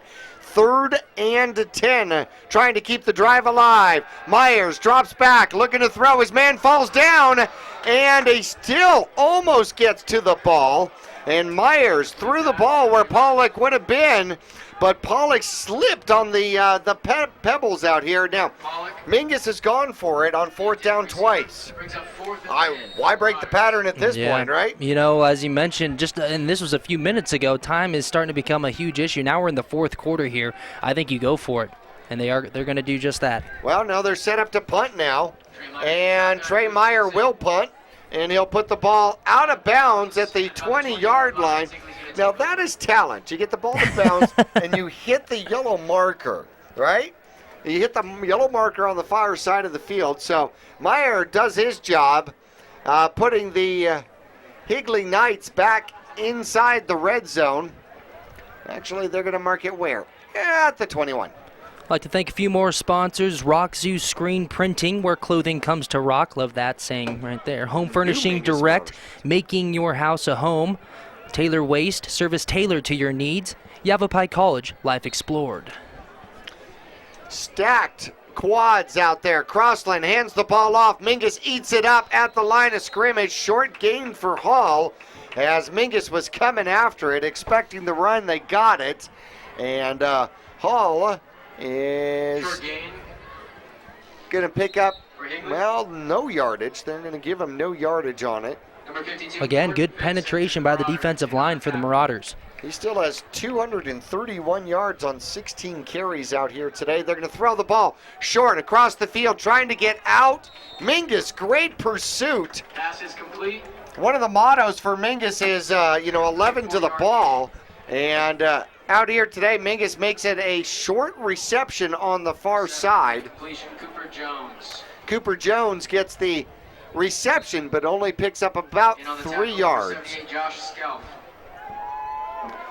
Mingus stacking the line once again. Jones in the backfield this time. Now he's going to wander out. And short side of the field for Jones. He's been a major target. Mingus got to defend against the run, and Hall, they'll have him stacked up, but he keeps going.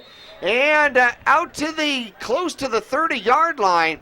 If they mark him by this line, Judge, they'll be short about 1.5 yards.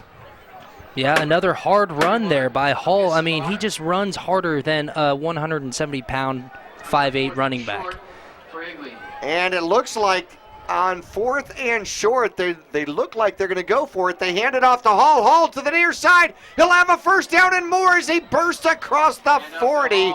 10 yards on a 4th and a short run for the junior from Higley. Nice cut there when he got to the line of scrimmage, bouncing it to the outside. His offensive line on the left side had that really the outside edge sealed off, so once he made that cut to the left, he was able to get more than he needed for the first down. Fresh set of downs for Crossland, who's going to put it up. He's got Crestione on the pattern.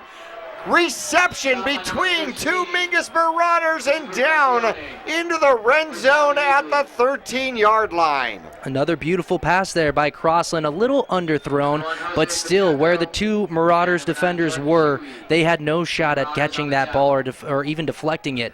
Beautiful pass, beautiful reception, and nice all-around play for Higley. 47 yards on the reception, and Crestione his 6th reception of the game. And Crossland going into the fade to Crestione. Good coverage. And the ball thrown, the fade thrown outside and out of bounds. 2nd down and 10 from the 13-yard line. Crestione has 122 yards, receiving yards. 3 touchdowns and a 2-point conversion here in this one. Crossland looking for somewhere to go. He's got half of all the time in the world and finds his man in the back of the end zone, and that's Jones. Crossland had all the time in the world. He was out there pointing directions on where he wanted people to go, and he found Jones at the back of the end zone. It is hard to ask your defensive backs to cover for 7 seconds. It really is. I mean, look at him just sitting back there. Great job by the offensive line, and he's just looking, trying to find something, and Jones moving around, looking for that open spot, and he finds it for a touchdown. Going for 2 as he tosses to the end zone, no good. And Mingus got pressure on him that time, and he pretty much threw it away. So 56-30 with 9:24 left to go in the 4th quarter, and the Mingus Marauders will get the ball back after this.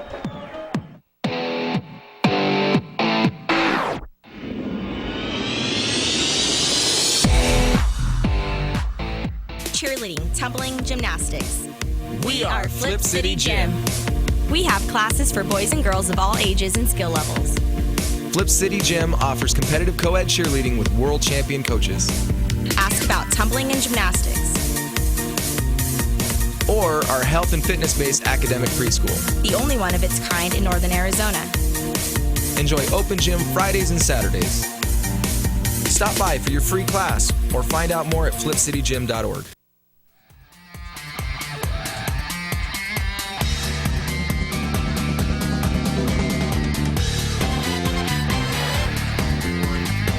Kyle, I'll tell you what, 86 points put up with 9:24 left to go, and there is a distinct possibility that we hit 100 points between these two teams right now. Of course, Mingus would really like to have the next 14 to make this a little bit closer. Mingus now down by 26. Warble looking to kick off once again, and he's on the near hash mark. He'll kick off. Ball will go out to Tyler Kelly. Tyler Kelly takes it, trying to go up the middle. He's got a seam. He breaks to the outside. He's at the 40. He's at the 50, the 40. He cuts inside and gets walloped from behind. Ouch. He's at the 36-yard line. Number 44 came through and hit him hard when he slowed up. Yeah, that's what the risky run when you cut back inside like that is you cut back to where everybody's chasing you from. But a beautiful job instead. We've seen him really tonight, Tyler Kelly, trying to take these returns up the sidelines. Instead, he cuts it back up the middle where they have that nice wedge formed, and he was able to bounce it eventually outside where there was nobody. And when he tried cutting it back inside, he got caught from behind. Nice return there for Tyler Kelly. Well, Mingus sets up shop here at the 37-yard line of the visiting Higley Knights. And 56-30, our score out here tonight. Mingus takes the snap, and Meyer will keep it himself and bounce forward for a couple. May have gotten tackled forward, which helped. Again, it looked like he kind of turned to his right to hand it off to somebody, and there was nobody there, so he just kind of tucked the ball and just tried moving forward with it and falling forward when he got tackled. But that's a couple plays we've seen where that's happened. He's turned to go hand the ball off, and there hasn't been anybody there. Okay, correction on myself. Chaz Taylor is taking over the quarterback duties out there tonight. And Meyer is off. Chaz Taylor throws the ball across, a quick little hitter, but the whistles blow and the flags fly, and an illegal procedure motion a call 5-yard penalty for the Mingus Marauders. That'll be a penalty and 5 yards, the consequence. Chaz Taylor, the new quarterback in there for Mingus, sophomore, 6'3", 165, so he's got that QB height. He does. He's quite an athlete. Sophomore for the Mingus Marauders. 2nd and 13. Tried a quick hitter out there. And stopped the clock. No, it didn't stop the clock. I'm not sure why the clock didn't stop with the penalty, but all right. Tight formation out there for the Mingus Marauders. Man in motion. There's the snap. Going the opposite direction. Jimenez will get the carry, and Fabian will pick up little bits. We'll call it pretty much at the line of scrimmage out there. It looked like everything forming that play was going to the right, and then Jimenez gets the ball coming back left. But there was a couple Higley Knights right there on the backside standing their ground and holding their positions to make sure nothing gets outside, and they were there just to tackle Jimenez when he got back to the line of scrimmage. 3rd and 13. The counter did not work well for Mingus on that play. Jimenez is in motion. We may have had 2 people in motion. Nelson might have jumped a little quick from the wing position, and we're going to get another penalty. Actually, that's the 4th penalty. Mingus has only had 20 yards in penalties. Well, both teams really showing good discipline tonight, yeah, especially when you're talking about the first game of the season. Sometimes your nerves and that energy and that testosterone gets going, and you're excited that sometimes you're a little antsy to jump early or whatever it is. And we've seen great discipline by both teams tonight. Or you've had 41 weeks of withdrawal exactly. jitters, right? All right. And Taylor will take the snap, hold it himself, and no, he gave it off the up the middle. Great fake, had me faked. And handoff for no gain. It'll go no gain. By number 14, Colby Fanning. Fanning will get the carry, but no yardage out there for the Marauders. Stood up in the defensive line. And so 4th down, and Mingus will be forced to punt. 6:50 and counting here in the 4th. Hall goes back to take the punt. And there's the punt. It is high. It's skied high. Hall will take it. Oh! That should be a penalty, a blindside block out there, and Mingus is hurt. A late flag came in just now. That's Jimenez, who's down at about the 5-yard line. As we take a look at the replay, it looks like Streck was with the punt, There is the punt, and there. Oh man, that was a heck of a block, low and high, and Hall brought the ball back to about the 27-yard line. So Jimenez is down, and actually he wasn't the one who was blocked. He was the guy, the Marauder who was blocked running down towards the ball carrier, got blocked from behind so hard that he was kind of thrown into Jimenez and took out his legs, and Jimenez is still down on the ground. Well, I think it may have been Nelson that took the hit. And a little explanation there from the referee. With a few more sponsors and a heck of a lot more budget, then we'd get to Mike the ref, right? Jimenez is still down. Boyson out there working on him. The ball has now been placed at the 9-yard line. And the Higley Knights will take the ball from that point. You know what? We're gonna take a little break here and give Fabian. Wait. Fabian's up, and he is walking with a limp, but he is walking on his own. That's good to see right there. Anytime somebody gets blocked into another player, it's tough just because you're not expecting a player, your own player, to fly into your legs like that, and he wasn't even looking at the play. That's especially great from to see. behind you. Yeah, you're right. I mean, it's great to see him off here. That was, yeah. Whew.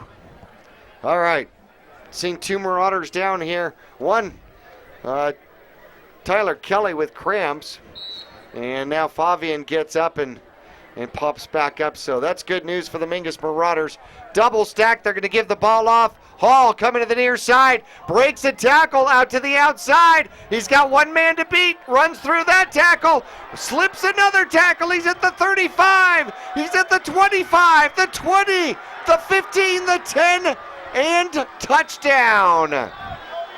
91 yards and no flags, and Hall takes off and does it himself. Does it himself is right. He goes off the left side of the line, misses one tackle, and then he's down the sideline, shakes off one from behind, an over pursuit by another Marauder, and then he cuts it back inside to break a couple more tackles, and he's gone. That was all Hall. That was all Hall indeed, as he picks up another rushing touchdown. He's had some phenomenal numbers here tonight. And it sets up Warble for another extra point attempt, 62-30. Now the score. There is the kick. It is up, and it is good. So Warble gets the extra point, but the kudos goes to Hall with another rushing touchdown. We'll return to Mingus Union High School for the remainder of the fourth quarter after this.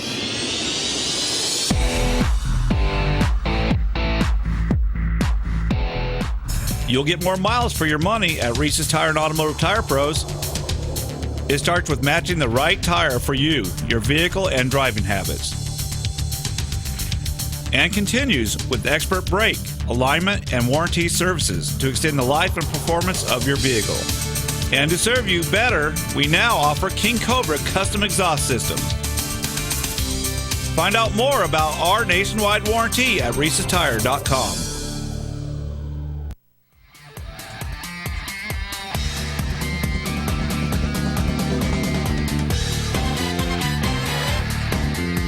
It has been a high-scoring game as promised out here, 63-30, 93 points put up on the Mingus Marauder scoreboard out here tonight. Mingus is going to get the ball back. Hall with a 91-yard breakaway, and that is his fourth rushing touchdown as he's got 336 rushing yards put up against the Mingus Marauders here tonight. And he's been running hard all night long. He's been making people miss him. He's been making people slide off of him. He's been running through people.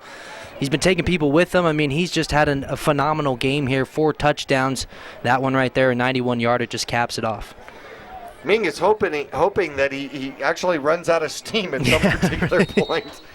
I thought he was going to for a while on that last touchdown run, but when your sides after running 80 yards, you see that last 10, you're not running out of steam. No doubts, no doubts. Mingus will receive the kickoff. Got a chance for a return up to the near side. He goes against the grain and gets the ball back out to, that's Growth out there.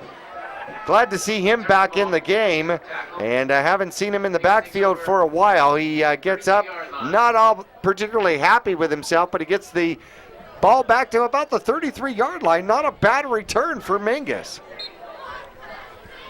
And again, at the quarterback position for Mingus, we have Chaz Taylor, the 6'3", 165 sophomore. Been in there the last couple series for Mingus.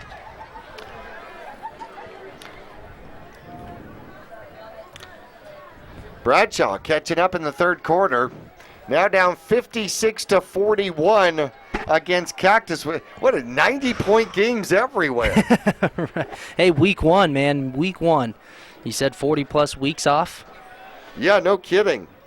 It's starting to sound like basketball scores. Taylor takes the snap. He's going to run it himself, and he'll get eaten up after about a 1-yard gain. Chaz Taylor. And Taylor gets himself into the stats there. 1-yard gain. With a 2-yard gain. Oh, they'll give him 2 yards. And the sophomore for Mingus Union High School will take his squad back to the line. Mingus in no particular hurry at the moment. Yeah, that clock just ticking down. 5:20 left in this ball game. 63-30 Higley. Taylor over center.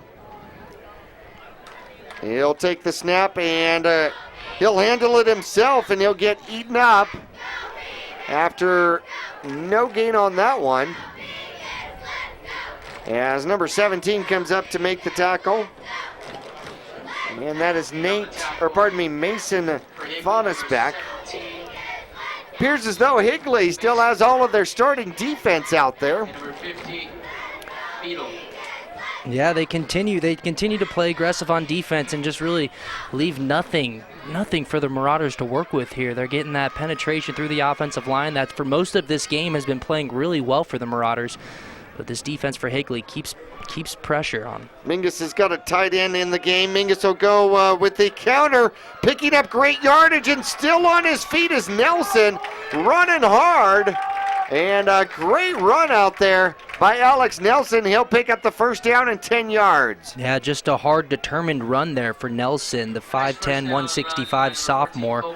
Running back, he also plays linebacker. Just a good first down run right there for Nelson. Well, that'll move the chains for the Mingus Marauders. 4 minutes left to go on the clock here. Mingus in a double tight. Man in motion is Fanning, and Mingus kind of runs into themselves, and together they run the ball and push the ball forward about 3 yards. I believe that Taylor kept the ball, so a 3-yard gain, approaching 3:40 left in the game. I'd like to thank Graham's Integrity Auto Sales, where integrity comes standard equipment, Pond Palace in the Copper Dome building on Cavalry Way, and Vinnie's New York Chef Pizza, home of the Marauder Special. Yummy.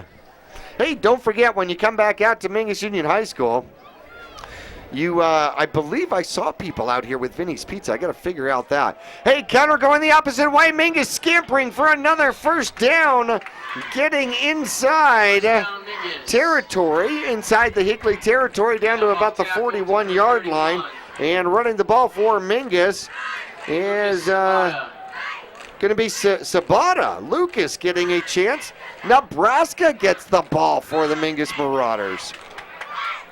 Yeah, just off the left side of the line. Nice job from the offensive line, creating a hole from him, and nice job by Sabato just to follow his blocks, and everything will take care of itself. He picks up a first down. Mingus with the ball at the 41-yard line. Under 3 minutes left to go. Trying to dent the 33-point lead out here. And Mingus will run the ball off the right-hand side, and still running with passion and desire is going to be Nebraska. Again, Lucas picks up another first down. He's got 2 carries out there now. Someone help me out on that one. Mr. Offler, how do you say And it's 2 hard runs back to back. And he, really, you love to see that, especially with 2:30 left in this game, 63-30 Higley. You love to see that just hard-nosed running still coming from the running backs of Mingus. Are you kidding? Well, you get an opportunity. This is your chance, This is your opportunity to see if you can start on a Friday night. And up the middle, Mingus goes again, and rumbling, stumbling for another first down out there is Lucas again. Another 12 yards. He's liking his average. Growth, give me the ball, coach. That's what he's thinking right now. Right. Growth is on the sidelines going, hey, I had 17-yard average in the first half. You got to beat that. 2:05 left to go. Mingus looking for another play. They've gotten into the red zone down to the Higley 18-yard line. And Mingus looking to drive the ball some more. Find the end zone. Chaz Taylor out over Vincent. And they're going to go the opposite direction. There's Fanning on his horse and into the end zone. 18 yards, Colby Fanning.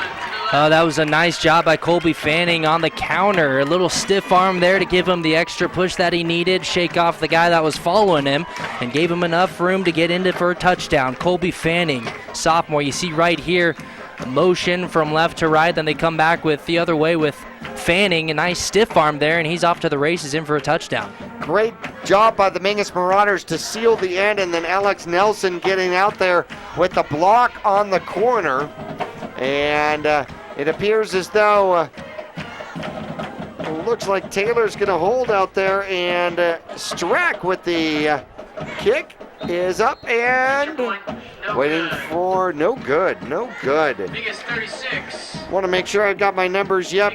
Strack is wearing 42 out there today, so Strack with the extra point attempt, no good. 1:36 on the clock, and Higley leading the Mingus Marauders by a score of 63-36. 99 points. 99 points on the board. We'll be back, see if we can hit 100 after this.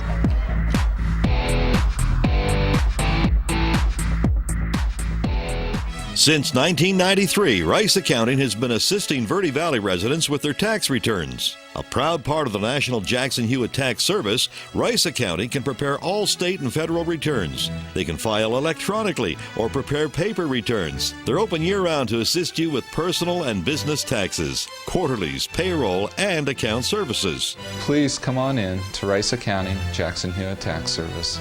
We're open year-round for all of your taxing needs. Thank you.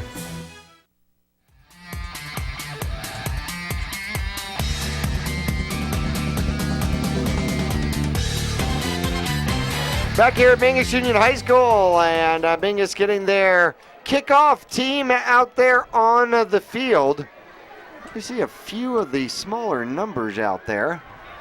I'm just wondering whether or not the onside kick might be coming with 1:36 left to go in the fourth quarter. Mingus down 63-36. And I believe Higley's thinking that. So. As they move everybody around, and Mingus kicks it deep. There's a bounce. It goes to Hall. Why is he still out there? Hall cuts up the middle, and people get a hand on him, but Fumble. It's hard to take down, and he loses the ball. On the far side. And it appears as though Mingus has the ball. Was that Lucas, number 31? I believe number 42 for Mingus is the one who came up with the ball. I'm not sure who forced a fumble. But Hall was trying. He got hit a couple times, and he was just doing everything he could to try and pick up more yards, and that's when he got in trouble and fumbled the ball. Well, Streck recovers the fumble then for the Mingus Marauders, and Hall then coughs it up the first time, and Mingus will put their offense back out on the field. 1:23 left to go, and Mingus has got the ball at the 40-yard line of the visiting Higley Knights. All right, this is position Mingus wants to be in to keep that offense working and moving. And Mingus will run it up the middle, but the flag will probably bring it back and stop the clock, stop the There we go, at 1:15. And 4-yard 2 flags a throw. Flag on the play. Lucas picks up 4 yards, but it's not going to count out there as the ball will be coming back. And it is where's he going to stop? 9-yard penalty. That's got to be a hold downfield, yeah? Yeah, it's going to bring him right around midfield. So from the 49-yard line, by the way, 63-49 is the score. Cactus leading Bradshaw. 63-49. Wow. They set the ball and start the clock. How about that? 1 minute left to go. And Taylor will take the snap. Takes the snap. Hands it off. No, holds it himself. Here goes Taylor around the right side. He's got the first down. Don't stop there, young man. And he gets turned down. Oh, get out of bounds. First down, Mingus, quarterback. Picks up 17 yards, but does not get out of bounds. And we'll see if Mingus calls a timeout. They're going to stop the clock while they're setting the chains. And Taylor had the opportunity to get out of bounds. 42 seconds left to go. And they will start the clock once again. Yeah, he saw the cutback available, and he was trying to get as much out of that as he could, just trying to pick up the yardage to get some points on the board here before this one's over with under 30 seconds left here. But in that position, you know, he's a sophomore, so he's just trying to get his stuff under his feet. But in that position, you want to get out of bounds. And there's the snap. Mingus will run it up the middle. Will they use a timeout? They've got 2 yards up the middle. And coming up with the ball in the carry is Lucas.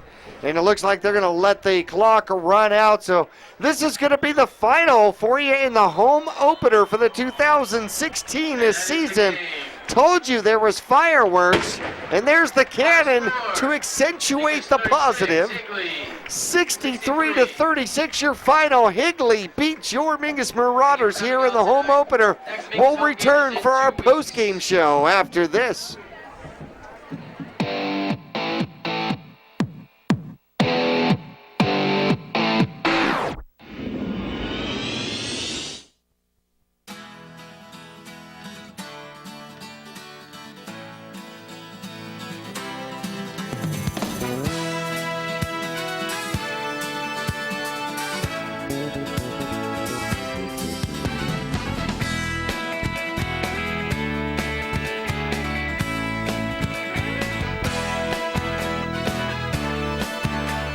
Our whole team is here to help you get the most out of each workout. Here at the Cottonwood Recreation Center. They're here. Ranger XP 1000, the most powerful Ranger ever. General 4, the off-road's most popular new crossover. And Ride Command, connecting you like never before. See the best of 2017. Or grab a great deal on remaining 2016s. Get rebates up to $2,000 during the Polaris factory authorized clearance. Cottonwood Motorsports, located on Route 260 and Western Drive. You'll get more miles for your money at Reese's Tire and Automotive Tire Pros. It starts with matching the right tire for you, your vehicle, and driving habits. And continues with expert brake, alignment, and warranty services to extend the life and performance of your vehicle. And to serve you better, we now offer King COBRA custom exhaust systems. Find out more about our nationwide warranty at reesestire.com. Since 1993, Rice Accounting has been assisting Verde Valley residents with their tax returns. A proud part of the National Jackson Hewitt Tax Service, Rice Accounting can prepare all state and federal returns. They can file electronically or prepare paper returns. They're open year-round to assist you with personal and business taxes, quarterlies, payroll, and account services. Please come on in to Rice Accounting Jackson Hewitt Tax Service. We're open year-round for all of your taxing needs. Thank you.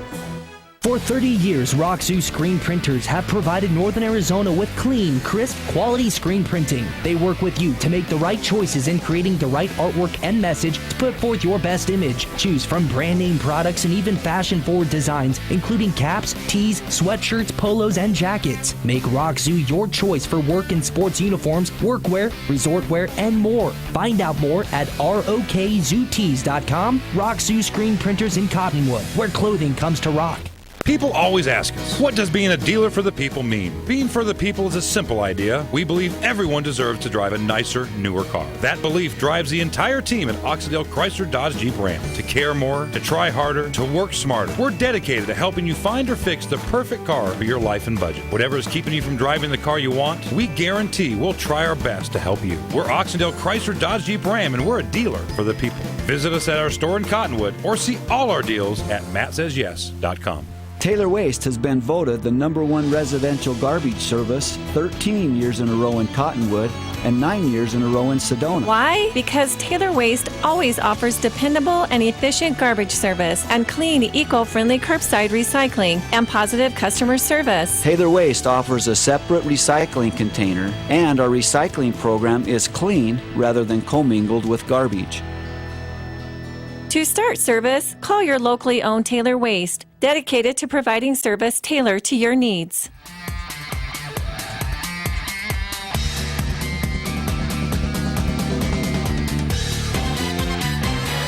Well, back here at Mingus Union High School, holy cow, did we have a lot of scoring for you here today. Well, in the first half, Mingus led with a 23-yard pitch to Tyler Kelly, took a 7-0 lead with a 57-yard run by Growth to set that up. Mingus was ahead 7-0. Higley came back with an 80-yard run by Hall. 2-point conversion. It was 8-7. Still first quarter, it was 16-7 as Crossland gets his first of 5 touchdowns in the game, 22 yards to Jones. He had 3 receiving touchdowns here today. Mingus picked up a safety. That was Tyler Kelly with a high snap. It was 16-9 in the first half, 16-16. Second quarter action as Meyer passes 36 yards downfield to Stabrith, tying up the score. 9:47 left to go, still second quarter action, a 20-yard toss. Crestland finds Crestoni for his first reception, his first touchdown reception of the game, and Higley led. Still second quarter, 7.5 minutes left to go. Mingus tied it up with a 67-yard throw, actually a little dump to the wing to Tyler Kelly. 23-23 at that point, and that was as close as it would get. Second quarter action, the final 2 scores in the first half go to Higley. A 3-yard run by Hall and a 54-yard pass to Crossland, or Crossland finds Jones. And it was 36-23 at halftime. And you still thought, holy cow, we are still in this ball game. 13 points is nothing. Mingus is going to get the ball first in the second half. Speaking of the second half, let's go through some of the second half plays. It started off, Mingus did make it close once again. Third quarter action, 8:45 left to go, and a 31-yard toss as Meyer finds Kelly for his second receiving touchdown of the game, Kyle. And the extra point by Meyer was good. It was 36-30. Then the Higley machine took over. Whoops, holy cow. 6:37 left to go, third quarter action, and a 36-yard blast by Hall, and he finds Paydirt just running through tackles. It was 42-30. The extra point was no good. 1:32 left to go, third quarter action, and they go back to the air. How about that? Crossland finds Crestoni again. Look at the time he's got in the backfield, but that was a threaded needle. Yeah, no, well, we saw it even in the first half all game. We were seeing him put the ball, if he was not completing passes, he was putting the ball into only a place where his receiver could catch it, and the defenders could not even touch it. So he was able to thread the needle, showed off that accuracy today. Well, the only interception he threw all game long, Colby Fanning picked him off, but it was a phenomenal pickoff. The receiver in the end zone actually may have had the ball momentarily, so it was not so much of a interception as it was a fumble recovery without it ever hitting the ground. Yeah, and you know, the only reason Fanning was able to do that was because of the position he was in. I mean, he played that route in the end zone perfectly. He almost had one later on in the game that was in and out of his hands, but again, was put himself in a great position to make a play on the ball from the defensive side.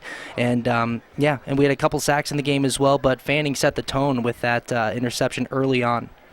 Well, it was 50-30 at that point. Mingus had an uphill climb. However, it became a tougher uphill. With 9:10 left to go in the fourth quarter, a 13-yard back of the end zone throw to Jones, and Crossland was sitting back there directing traffic, going, go to the left, go to the left, go to the left. And you know, found some open space, and you know, you can tell that this Higley receiving core has worked with Crossland probably since they were lower than the camera. You know what I mean? Probably since they were playing Mighty Might.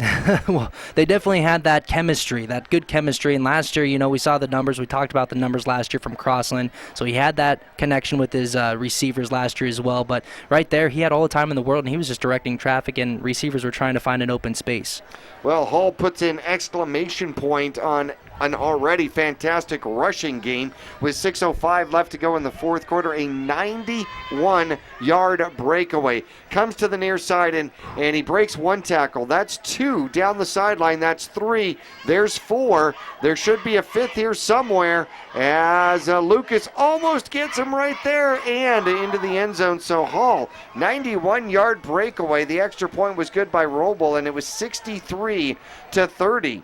Then with 1:36 left to go, and Mingus, with most of the backups in the game, Chaz Taylor at quarterback, hands it off with a little misdirection as it goes Fanning's way, the opposite direction, and Fanning scatters around the corner. Great block by Nelson, and into the end zone. Good blocking downfield, and Colby Fanning gets his first points at the varsity level here for the 2016 season. The extra point was no good, so your final score out here, 63-36, 99 points on the scoreboard, ever so close to 100. Yeah, it was a good. It was just an exciting game overall. The first half was just back and forth. The second half, even at the end there, with Chaz Taylor at quarterback, I mean, it ends with an exclamation point with that nice run that he had on the outside, bounced it.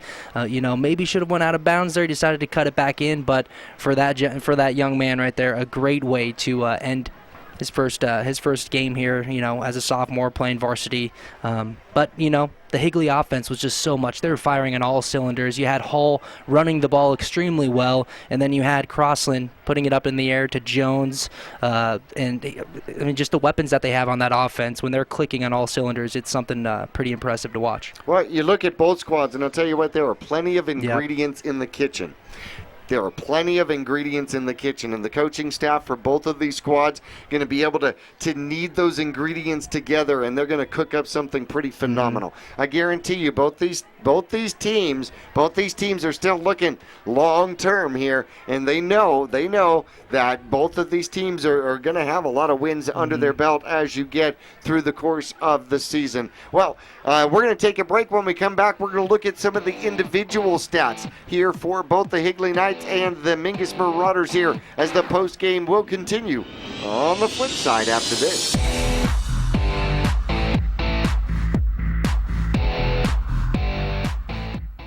People often refer to Larry Green Chevrolet as the people place.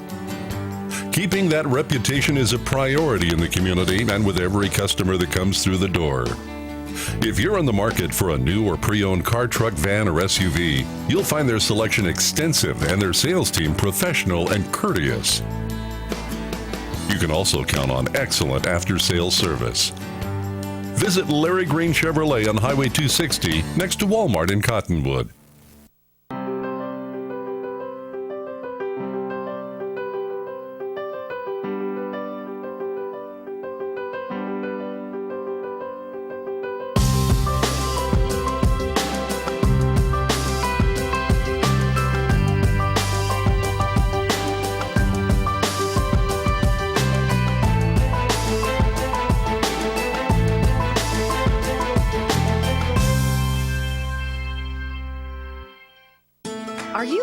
a different approach to healthcare? A place where excellent care is combined with kindness and compassion?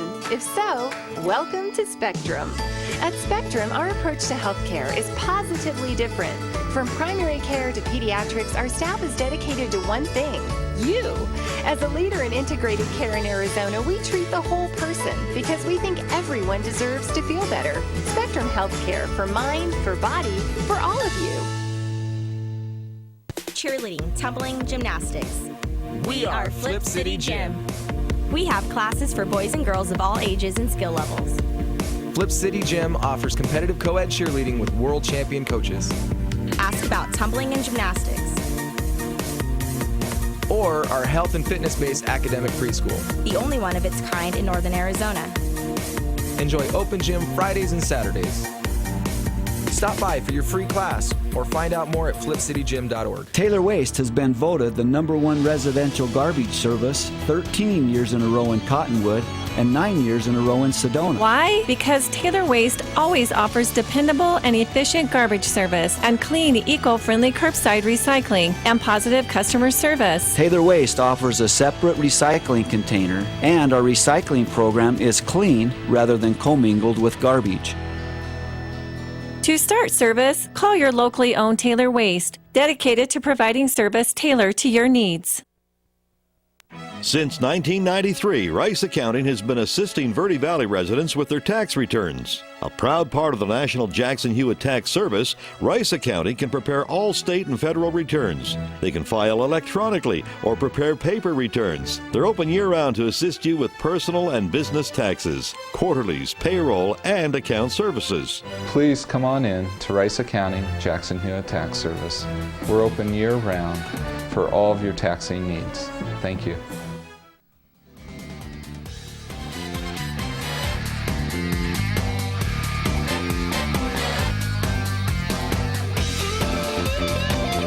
Back here at Mingus Union High School, our final break here as we're going to wrap up our post-game show, but let's get into some of the individual stats. Being a good host, let's take a look at the Higley Knights to start things off. And, well, Crossland is listed as one of the top two quarterbacks in all divisions in the state of Arizona. Of course, Peoria Sunrise Mountain owns the other one. We're going to see both of them this season. Not only that, but we're going to see Cactus, who the last I had heard was beating a very strong Bradshaw team 63-49. Holy cow, what is going on in week one? Crossland, 18-32. 403 passing yards, 5 touchdowns, and 1 interception. Hall on the ground, 20 rushes with 336 yards on the ground, 4 touchdowns. They had 403 passing yards, 351 rushing yards, 754 yards of offense put up on a Mingus Marauder defense, which I'm going to tell you right now is not a bad defense. No, not at all. Not at all. I mean, we saw just like they finished off last season, getting after Crossland. Crossland, you know, he was just able to adapt to whatever Mingus was throwing their way. If Mingus was stopping the deep balls like we saw in the second half here, I mean, early on in the second half, Crossland was forced to just dump these little bubble screens and these little cross patterns because nothing was available downfield. The Mingus secondary at the beginning of this second half did a great job of shutting it down, but with all the weapons that they have, Higley on offense, you know, they have Hall, who's just running out of his mind, especially in the second half. They were able to give it to him a couple times. That opened stuff up downfield, and that's the luxury you have when you have an offense like that. But the defense for Mingus really had a lot of great things, that just like we saw last year out of them. Well, they had multiple phenomenal receivers, but the two to really speak of, Cooper Jones with 3 touchdowns here today, and they just did a phenomenal job. Crestione had the other great job at the other receiver position. Those two alone really set the tone for the squad. Taking a look at Crestione, ends up with 122 yards on 6 receptions out there, had 2 touchdowns and a 2-point conversion. Jones, 7 receptions, 172 yards, 3 touchdowns on the evening, and those 2 receivers really took it to the Mingus Marauders. They were hard to cover. They were extremely hard to cover, and there's no doubts about it. Mingus Marauders did not have a bad offensive game. They really did not. Drew Meyer, listen to me. Whoops. How about Trey Meyer out here tonight? Ends up with a very good game. 7 for 12, 168 yards, throwing the ball, 3 touchdowns for a Mingus Marauder quarterback. Those are phenomenal numbers. We have had many a game where we've only thrown the ball for 30, 40 yards. Yeah, no, you have to be happy with game 1 for this season. It's his offense under center. I mean, how many times did we see him dropping back to throw the ball, and he just stood his ground even under pressure? It was great to see those 3 passing touchdowns from Trey Meyer, and really his command of the offense I thought was really well for week 1, and he played extremely well. They were able to get in Chaz Taylor there towards the end of the game. Just, you want to get your second string quarterback a little bit of time under center there if you have the opportunity, I guess. And last year we saw Mingus, their offense, put a lot of points on the board early in quite a few games, leaving Meyer a couple snaps under center. So I thought he did a great job tonight. Oh, absolutely. And Mingus ran the ball well. I mean, no doubts about it. The offensive line did their job. Mingus was able to run the ball quite often during the course of the game. Growth in the first half, we didn't even see him in the backfield in the second half. Had 12 carries for 119 yards. That was all in the first half. He was on pace for a 250-yard rushing game. Tyler Kelly ended up 4 carries for 16 yards, had a rushing touchdown. Colby Fanning had a couple of carries and a touchdown out here. Alec Nelson got a couple of touches as well. Juan Ruiz ended up with 8 carries and 31 yards on the game, and catching the ball. I mean, 2 receptions for Tyler Kelly out here for 98 yards, both of them touchdowns. Yeah, and we also saw him on special teams. I mean, how many times was he disrupting kicks? And he had 1 blocked punt and then got the ball right back and scored a touchdown. So that was him, and that was in the second half. He just was all over the field. I mean, offense, defense, you could really see him wanting to take control tonight, and he did a great job. Ruiz as well on the ground. And then 31 for Mingus. We saw him at the end of the game running the ball really, really hard. Yep. So it was good to see that as well. A lot of hard-nosed runners for Mingus this year. Nickname Nebraska. Nebraska. Yep, no, absolutely. Okay, players of the game. Players of the game. I tell you what, a lot of players played well. Obviously, the stats are going to kind of swell to certain individuals. I'm going to take the easy one. Yeah, well, I think for defense, if we start with defense, I'm going to have to go with Tyler Keller. I think Tyler Keller. I mean, you combine with some of his special teams plays as well. I got to go Tyler Kelly. Had a safety himself, blocked a punt defensively. He was all over the field. I mean, all over the field. I guarantee you when the offensive line was setting up on any particular play, especially a run play, everybody was looking to see where Tyler Kelly is. Special team-wise, he was involved offensively. Offensively, scored 3 touchdowns as well, 2 receiving, 1 rushing. But I'm going to turn around and I'm actually going to go with Meyer. And I want to explain something. I called him Drew the first time because I was actually thinking Drew Brees in my head. I actually was. Okay. I was thinking Drew Brees in my head. But Trey Meyer ends up with 3 throwing touchdowns here tonight, 168 yards, and had opportunities. I mean, definitely had opportunities. He protected the ball well. He played the ball well. Not only that, but it didn't have to rush the ball all that often. And he was perfect on his extra points.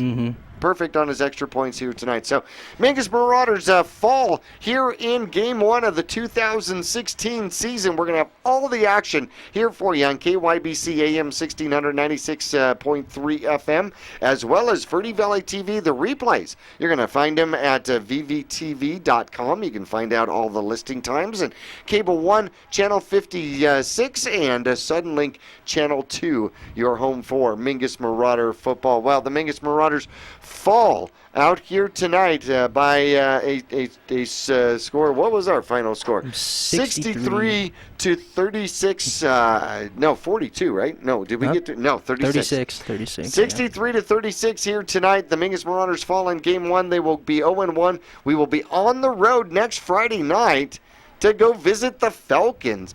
Cactus Shadows, another very good squad. And last year, Mingus played them in the first game and kind of caught them a little off guard. I guarantee you the Falcons are going to be a little bit more prepared for the Mingus Marauders as we go to their house for week 2. That's what's coming up next. So the second Mingus Marauder game, and next Friday night, same time, kickoff at 6:30. First snap or kickoff at 7 o'clock. Pregame at 6:30 here on KYBC and Verde Valley TV. Jackie Bessler, Kyle Benedict, wishing you all well. It's been fun. It was an awesome game. We will catch you next week.